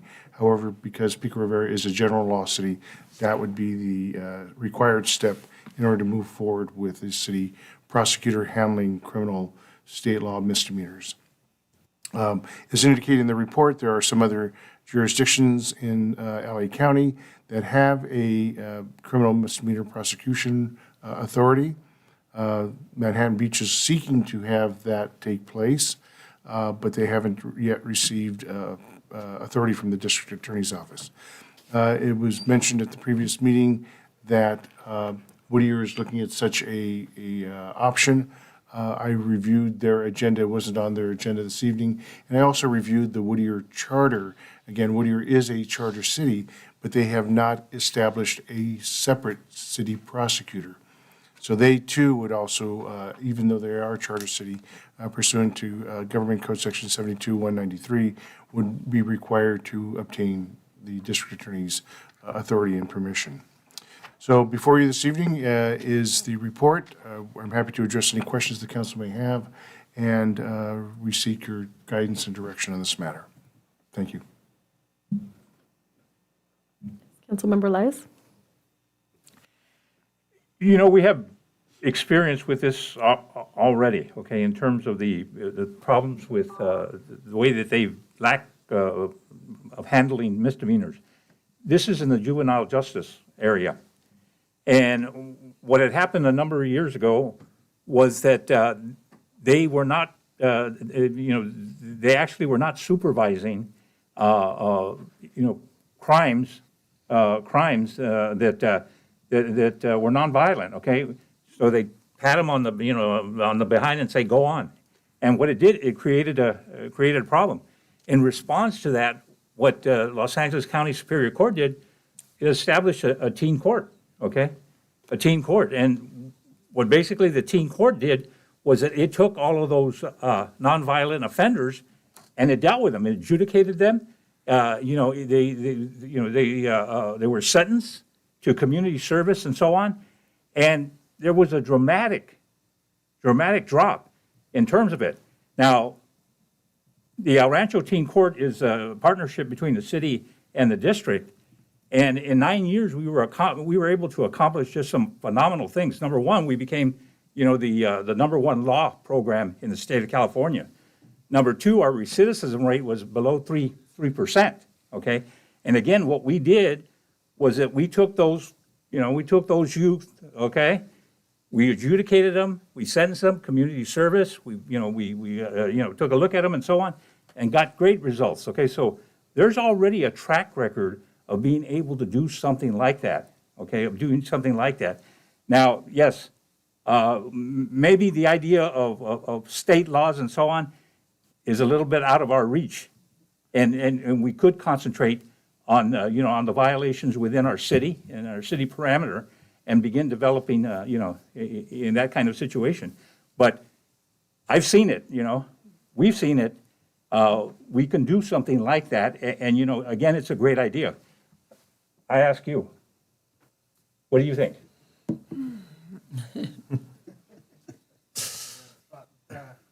No, I think it's a great idea. Gone back and forth with, things that we could bring to the prosecutor's office to try to help us with the district attorney's office. A lot of things are just getting rejected right off the bat. Yeah. Because again, we even talked about the fact that the sentencing of these violators to community services where, our parks are clean and, the houses of our seniors are cleaned up. We can really make this a project. So I support it very much. Councilmember Lara. All right, thank you. Thank you for the research, Ms. City Attorney. This is about us. This is not about DA Gascon, because that ship has sailed. This is about us as elected officials, how we choose to protect our families, how we choose to protect our businesses, and how we choose to protect our property, and how we choose to support our police department, right? Because they're the ones out there putting their lives on the line, chasing people who've broken the law, right? If there's no consequence, then there's no incentive to put your life on the line to chase someone who stole a catalytic converter, right? If this misdemeanor crime, if it's not being prosecuted and there's no bail associated with it, these guys are walking the street when our police department, they're still writing the report. That's literally what's happening. And we think that, one of the arguments behind not prosecuting some of these lower level crimes, these misdemeanor crimes, was that these are mental health issues. These are drug addiction issues, which I agree 100%. But there's been no supporting programs put in place. See, when someone was caught with drugs, or when someone committed a crime and they had a drug addiction problem, they were then sentenced to court-mandated drug rehab. That's not taking place anymore because they're not being prosecuted. So that whole safety net is gone, and there's nothing there to replace it. And to me, that's been the biggest mistake with these directives, these blanket directives, is they provided no safety net. So I think this is something we strongly need to consider. I get the big obstacle at the end, right? Before you cross the bridge, there's a troll to every good video game. And there's the DA, right? We could put together a plan and we could go to the DA and he may not sign off on it. But as an elected official, as a father, as a community member, when my neighbors come up to me and say, hey, what have you done for crime? Well, I tried to do this, but the DA didn't sign off on it. I just didn't sit on my hands and play a victim. And that's why I feel so very strongly about this, is because I subscribe to the broken window police model, right? I realize there's some problems associated with that model, but that model, the basic tenets are that if you allow loitering, if you allow prostitution, if you allow litter, if you allow all these lower level crimes to just fester in your community unchecked, it's going to create an environment where these bigger crimes are taking place. That's not what I want for my city. So given that, I suggest we continue to explore this model. We put together a model. We reach out to neighboring cities, if so be it, Whittier, Norwalk, go to La Habra or La Mirada, knock on their door. We form a potential joint powers authority. And now instead of just one city saying, hey, we want to do this, we have a collection of cities in a geographical region. Because crime isn't just City of Pico Rivera. It spills over to Whittier. It spills over to Downey. And the way to really stamp down on crime is it has to be a holistic approach of multiple communities coming together, because right now we're just left alone to deal with our own, So I'd like to direct staff to put together a model to explore this issue further and to bring it before City Council with some with a framework on how this would work. And I believe I just need a second for that, right? Mayor? Yeah, I'm sorry. Yes, Councilmember Camacho. I just want to, I'll second that. Thank you. I think we should explore the opportunity to see how feasible and viable this is and look at the direction. I just wanted to add to the comments that you made, Councilman Lada, in respect to this revolving door, whether, I recall conversations back in 2013 when AB 109 was approved by the state legislature. That began the conversation at that time with the sheriff department as to this revolving door of individuals, opportunists, that, it's important to highlight that Part 1 crimes here in Pico Rivera, statistically, we're doing well. Is that correct, Lieutenant? The problem is that the robberies and burglaries, we have never been able to manage them. Now, that's a question to the sheriff department. That's the question to all entities involved. But burglaries and robberies have always become stagnant and continue. So the revolving door has happened since AB 109, a discussion and advocacy that we led and against the decision of the state legislature when they put that in there. Great intention creates a loophole. Then you got 47, 57, great intention, loopholes. So, but part of the problem too is whether it be today or yesterday, the issue of prosecuting certain misdemeanors has existed before. And there's precedents and, and many discussions about that. But the problem too, when those issues of prosecution took place, when they prosecuted, the courts themselves were dismissing a lot of these cases, these lower level cases. They didn't want to deal with them. And I've seen it firsthand on that. So the problem is greater than one department or one agency. The issue is reform at sheriff in general, as a department, not Pico Rivera, but in general, the DA's office, the courts, the county.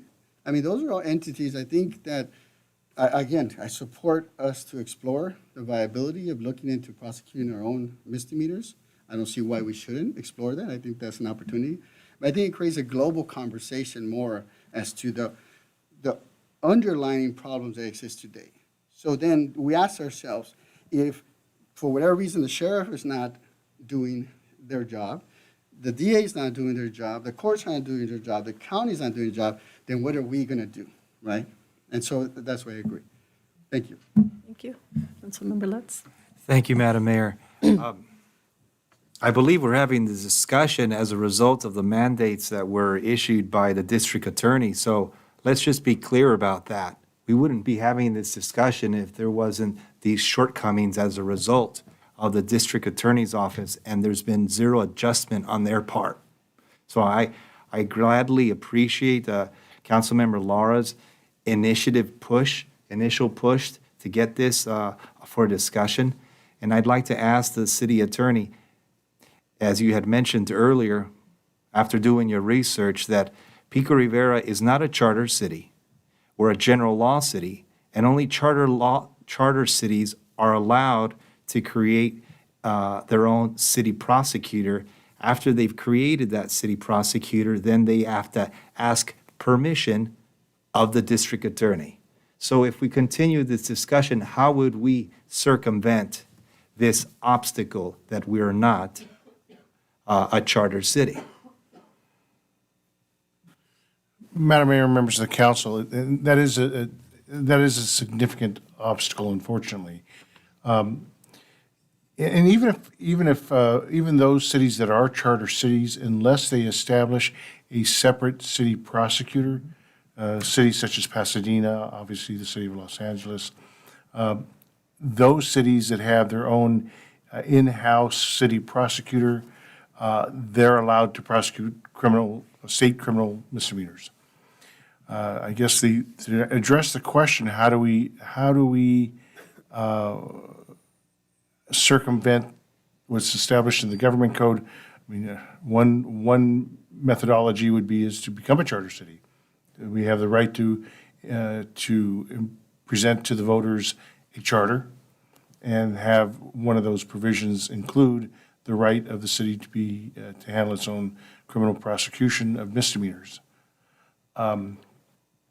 The other approach is to seek assistance, like was suggested, from a number of municipalities, so that it's not just one city, Pico Rivera, but it's multiple cities knocking on the door, not only of the district attorney's office, but also the supervisors who control the budget of the district attorney.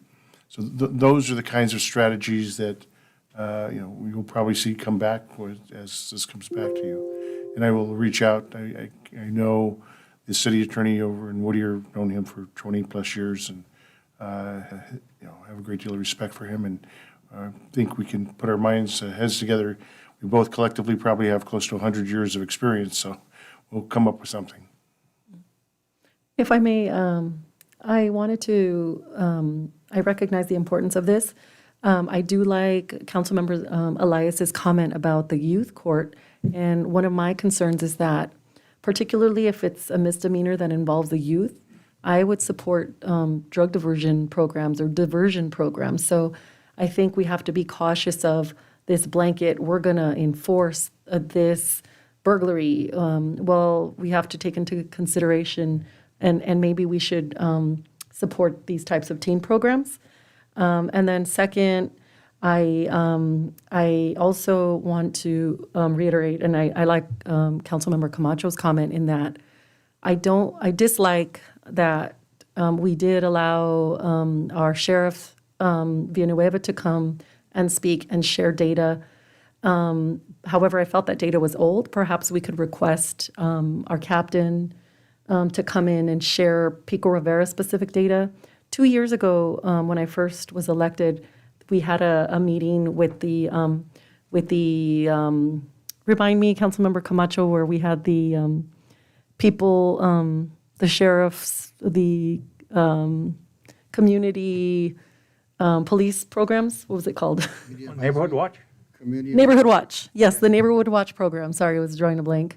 At those meetings, they provided data specific to the city, and they actually even showed us the regions of where those crimes and misdemeanors were happening. And I think that if we revisit our Neighborhood Watch, our teen court, incorporate these other ideas of talking to the DA, talking to our Board of Supervisors, which we have a new one, we could incorporate all of these things. Also, we have our safety committee. I think this could fall under our ad hoc, which we haven't renewed yet. I'm going to bring that up in old business. So we could perhaps put this under there, and certainly you can invite other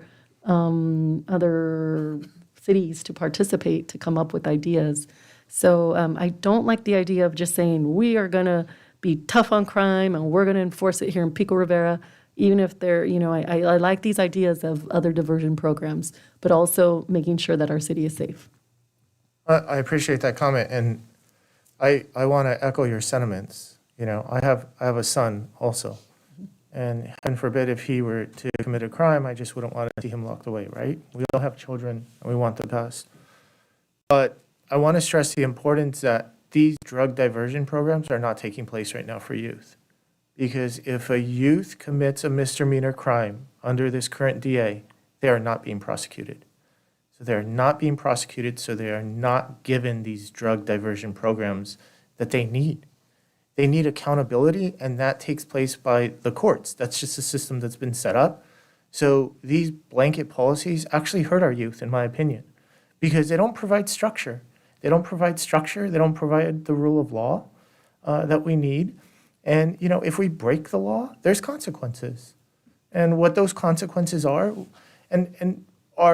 should be community specific, in my opinion. And this is the beauty of creating or determining our own future as a community. Because then we could take a look at our youth if they commit misdemeanor crimes within the city of Pico Rivera, and we could choose how to provide real community accountability. Right? Instead of just going to the county jail or going to some city and picking up trash, no, pick up trash in our city, right? Paint over graffiti in our city. Do a ride-along with the sheriff's officers. See what they see. We could tailor that. And I think that's the true essence of social justice, is bringing it down to a community level. But in order for that to take place, it has to start here. Because the DA is not coming here. They're not interacting with us, right? So this This model, having staff do further research, come back with a model, kicks that discussion off. And I get the obstacle with the DA, but we'll get to that bridge when we get to it. Mayor, City Council, I just have a couple things I just want to add to that. I hear the consensus wanting to move forward. I would like to possibly bring something back just to authorize a certain spending allocation to do some of this, whether it's through the city attorney's office or possibly looking into another consulting firm that's helped advise other cities on possible structures, just because, I just want to make sure there's something there that gives that authority to allocate those resources. Well, we're just asking staff to do additional research. We're asking the city attorney to do additional research. He himself hasn't asked for a consultant or hasn't asked for additional money. So if he chooses to, then I think we could bring that up at that point in time. But I think this is within his purview. This is within his scope of practice of putting together a model and then bringing it before the city council for us to either vote up or down and proceed. I don't think it's time to bring in a consultant at this time. My only comment to that is that anytime we allocate resources over an hour, it has to come through a full vote of the city council. No, that's not correct. There has to be a second, and I received the second. That's for a discussion item only. No. So I gave direction, and then I asked for a second. I received a second, so then that grants the city attorney to research this beyond 1 hour. Okay, the city attorney is going to have an hourly rate, correct, city attorney? Okay, well, I don't understand why we're talking about his hourly rate. Like, when does that ever come up in a discussion? I think that's out of bounds, to be honest with you. The consensus is that he does the research and comes back to us. I don't know where hourly rate comes in. I just want to be transparent. I would say, if I may, Madam Mayor, if you have a team of professionals working together rather than just one individual team, you have varied sources of opportunity to move this forward. And so I'm in agreement with the city manager that if needed, to get a consulting firm that has already pushed this project forward for other cities to pick their brain and find out how that was done. That's an efficient way how to do it. You go to an expert that has done it before. So that is my opinion. I agree. I think Madam that's Mayor, an if I appropriate may. request. Yeah. Even Arnold, our city attorney, can give us an estimate of how much time he thinks that this is going to take. Will you need someone else outside of your expertise to help with this? I can pretty much outline for the council right here what my next steps would be. It is, well, I would be picking up the phone, speaking to the city attorney in Whittier, Richard Jones. I would go to Manhattan Beach, who just recently adopted action. One of their council members, Richard Montgomery, who I am the legal counsel to the Independent Cities Association. Richard was a past president. So I would gather that information. That would be the first step, is you gather up information and present it back to the council. If you're not at the point, or at least I'm not hearing you're saying at the point, to adopt a resolution to present to the district attorney. The second step, which is further down the line, if the district attorney did authorize the city of Pico Rivera to have its own city prosecutor, that is a different process, okay? Completely different process. Because in establishing a prosecutorial office for the city of Pico Rivera and multiple jurisdictions is what I'm possibly hearing too, that's a much more substantial issue. Okay. So I think at this point, with all due respect, I don't need a consultant. I've been, in law school, not that that's significant, but I worked in the district attorney's office. My early practice, I practiced on both sides of the fence, so. Okay, great. So for this level, we have a motion, we have a second. I think we're ready for the vote. I don't think, just, we're giving direction, no vote. So are you clear? Thank you. So we don't need a vote. That's fine to move forward. Is that correct, city attorney? Okay, we're ready to move forward. Thank you. Let's go to item number 10. This one to our Parks Director. Yeah, I'm afraid. Mayor, I'm going to turn over to Pamela Ugar. Everybody's tired, and this is such a passionate topic. So I'll try to make it very quick for you all. Mayor and council, thank you for having me back again. This is my fourth time bringing this to your attention and trying to get some feedback. I'm not going to go through the previous, what brought us here, but I will take you just as a brief reminder of what we left off. So where we left off with the Spanish profile or the translation was that the council's really not happy with losing any kind of relevancy as it pertains to timing and information getting out to the public. That's very clear. The English versions go out in 10 issues. The community's very happy with that. The council seems to be happy with that. And it works very seamlessly. However, the last time we met, the survey hadn't been out yet. And so the mayor at the time said, let's just wait. You all said, let's wait and see what the survey results, produce. So the survey results were interesting. 78% of the community stated that they're quite happy with the way we were communicating. And that 13% of the community wanted the information in Spanish. So I'm not advocating one way or another. I'm just presenting the facts as was stated from the survey because that's what you asked me to do. So based on that information, also, we kept researching. We kept researching for a different contractor. Maybe somebody else could do it faster. And we got a recommendation, and we vetted that contractor. And we found another contractor who can produce eight versions of the profile, still losing 2. You would not have 100% capacity at 10 in Spanish. It's just really impossible with the time framing. And we worked that out with our team. We worked that out with the contractor, and 8 was about the max that we could do. Actually, it was 7, and we pushed for 8. So before you today are 2 options, and there really is also a third option, but it really goes with the first option, which is you can just leave things as they are with the English profile. In addition to that, you could just wait for the virtual city hall to come out, the 3DI system, because when the profile gets uploaded up to the system, it will automatically translate into the language of whatever the resident wants, Spanish, Chinese, whatever it is, they'll be able to get it in real time immediately in their language. Or we can go with 8 versions of the Spanish profile, just knowing that 2 versions would not be done in Spanish. Not sure how we would choose which ones, or if you would like to reduce everything from 10 to 8, I'm not quite sure. So those are the decisions that are before you tonight. But I do want to thank the profile team because they've been working tirelessly on this, and one just came out. They do a wonderful job.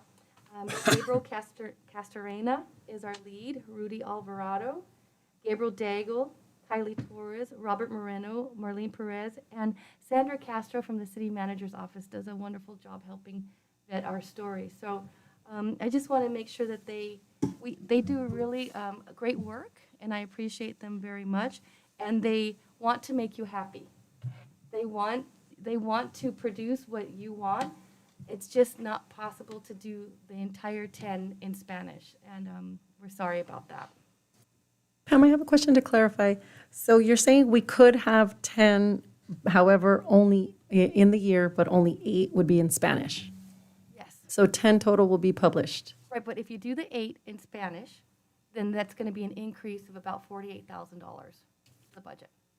So there's a cost for it, of course, And right now, we only have 4 monthly profiles left, correct? That's correct.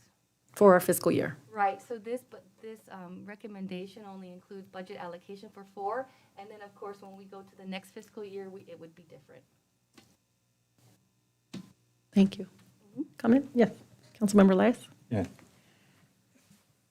We talked about a strategic plan that included community engagement, okay, community engagement.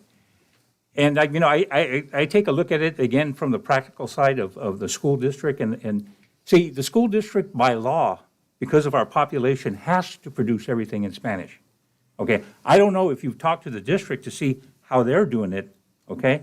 But they have to produce everything. Okay? They have to do the meetings and so on, because again, by law, they're required to do it because of the population that we have here.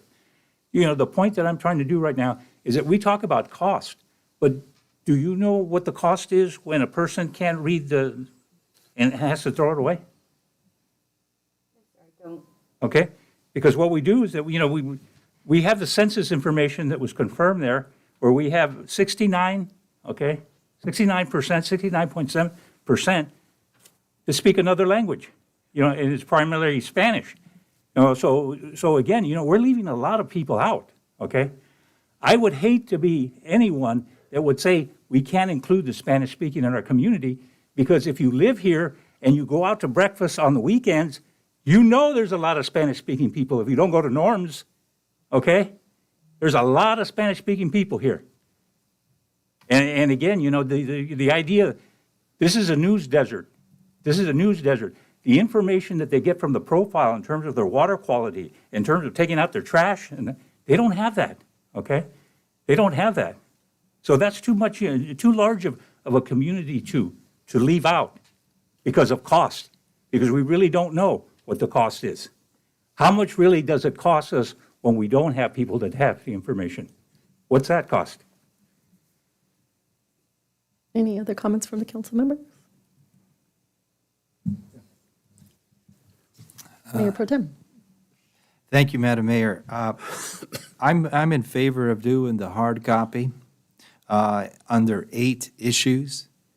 And I was doing some math here with the calculator, and I was looking at, if you do 10 issues, it's theoretically issued out every 36 days. I know it's not. It's issued usually at the beginning of the month, and then 2 months are not chosen to issue the profile. But if we were to do 8 issues, the profile would be issued out every 45 days throughout the 12-month period. I think that's perfectly fine. So the people that always wanted to read it in Spanish and have a hard copy to reference, because they don't easily know how to turn on a computer, just don't want to turn on a computer. Sometimes I don't want to turn on my computer, but I just want to easily go to my kitchen table and get my profile. And if I want to read it in Spanish, I'll read it in Spanish.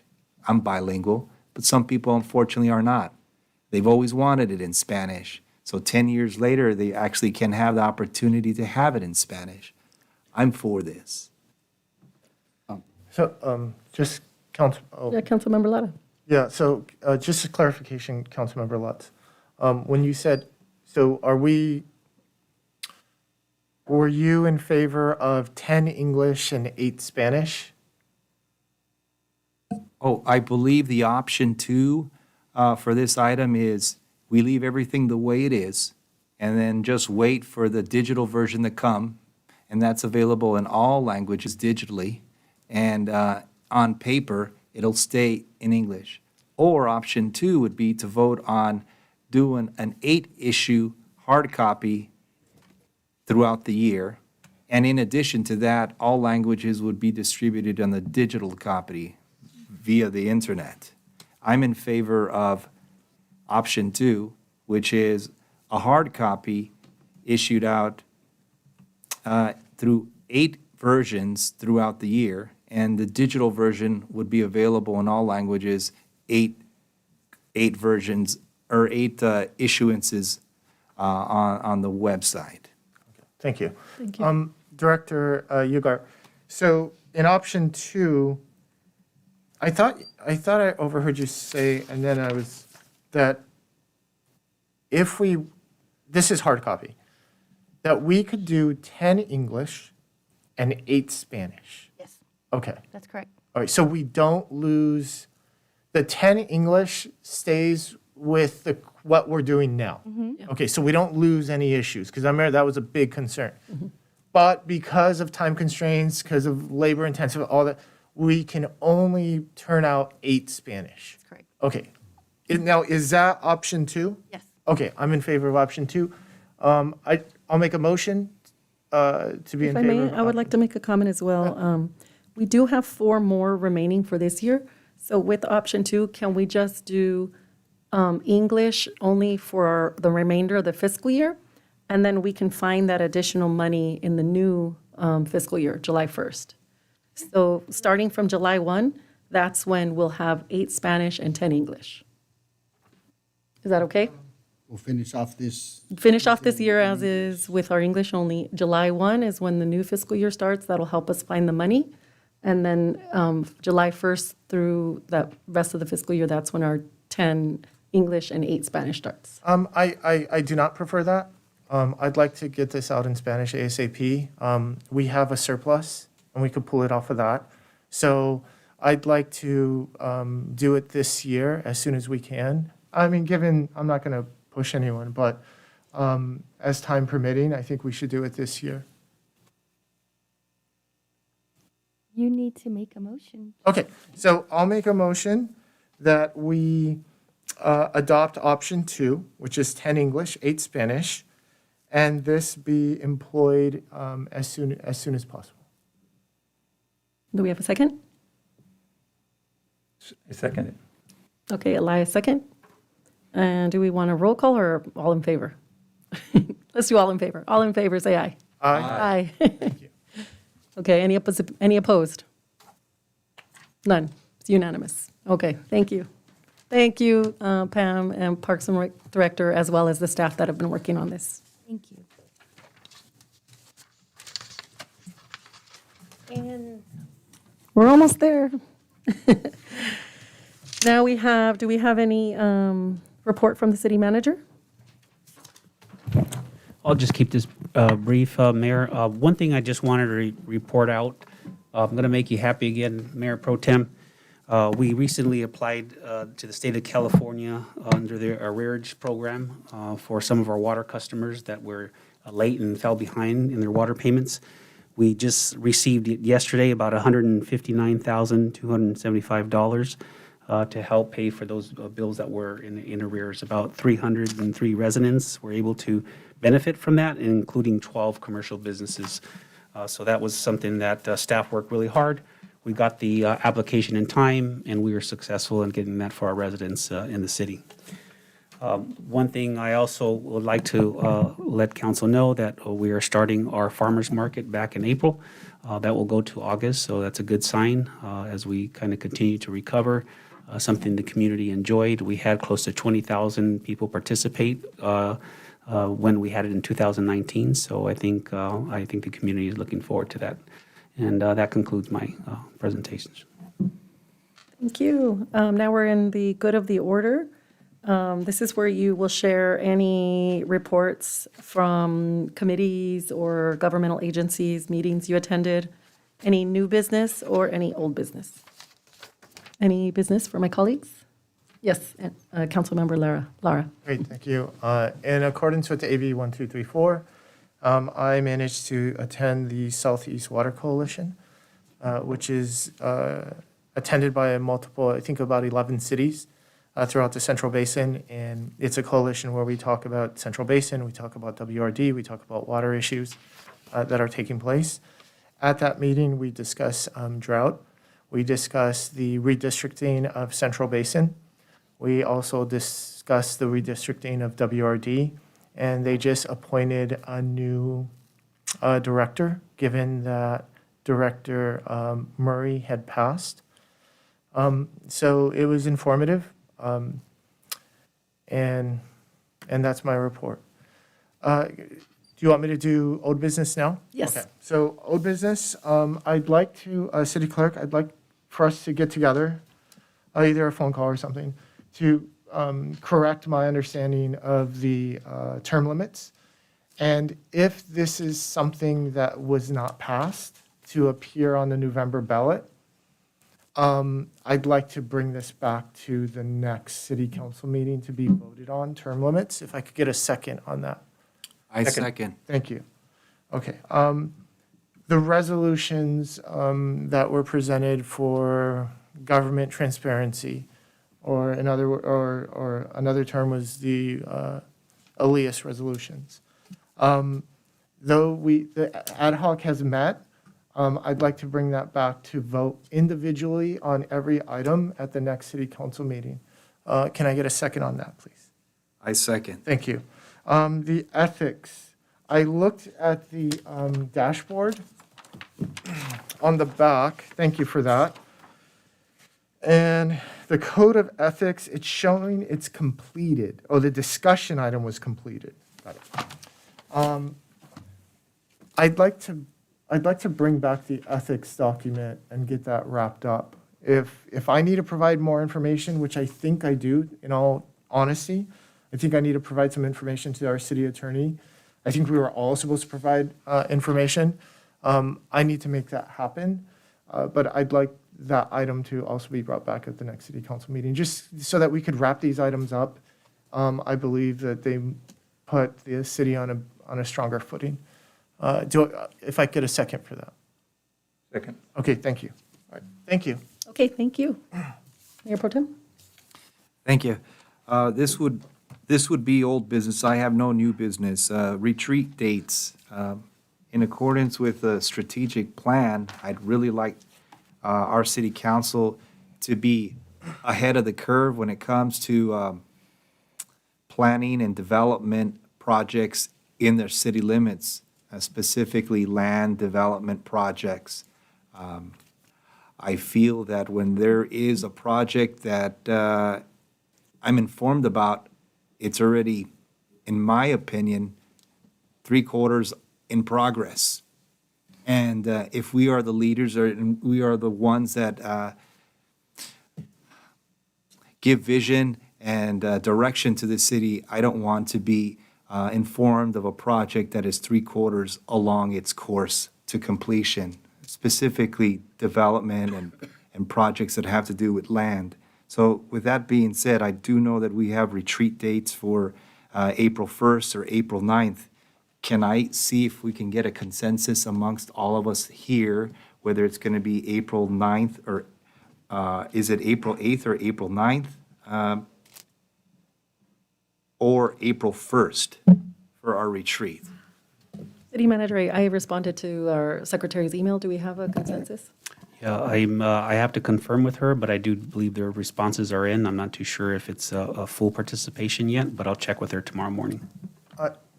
I'm available on the 9th, and I think that would be beneficial, because I know some members have to work. Yeah. So they can't do it during the weekday, but I'm open on the 9th. I can make myself available. So the 9th is a Saturday. Ooh, okay. Or Friday the 1st. I'm only available on the 8th or the 9th. I'm not available the 1st. I can't do it during the week. So you would be the 9th. You're in favor of the 9th, Councilmember Elias? Yes. Okay. So it's down to the 8th or the 9th. We'll check with Sandra to be sure which dates where all of us were available. Okay. Thank you. Thank you. That's it for me, Mayor. Thank you. Thank you. Councilmember Camacho? I don't have any. None? Elias? Yes, do we start off with old business first or no? Yes, you may do that, Okay. whichever you choose. Old business, okay. How are we doing, I need to ask the city manager, how are we doing on the resource center discussions? Yes, I've actually been in contact with Supervisor Han's staff. They said they should have some more information. They did mention to me, as a matter of fact, today that they have been in discussions with Sky, and hopefully we'll get an update this week. Can I get involved in those discussions? Sure, I'll definitely will be able to get you in that conversation. Okay, thank you. And the progress with the commission? I believe the mayor had mentioned last week she was going to get an ad hoc put together, but I'm not too sure if that has been formalized yet. I sent you a recommendation for, I don't know if it would be an ordinance, but descriptions, so we can review that. We'll review that for the next meeting. Okay. All right, so I'm going to go into new business now. Yeah. Okay.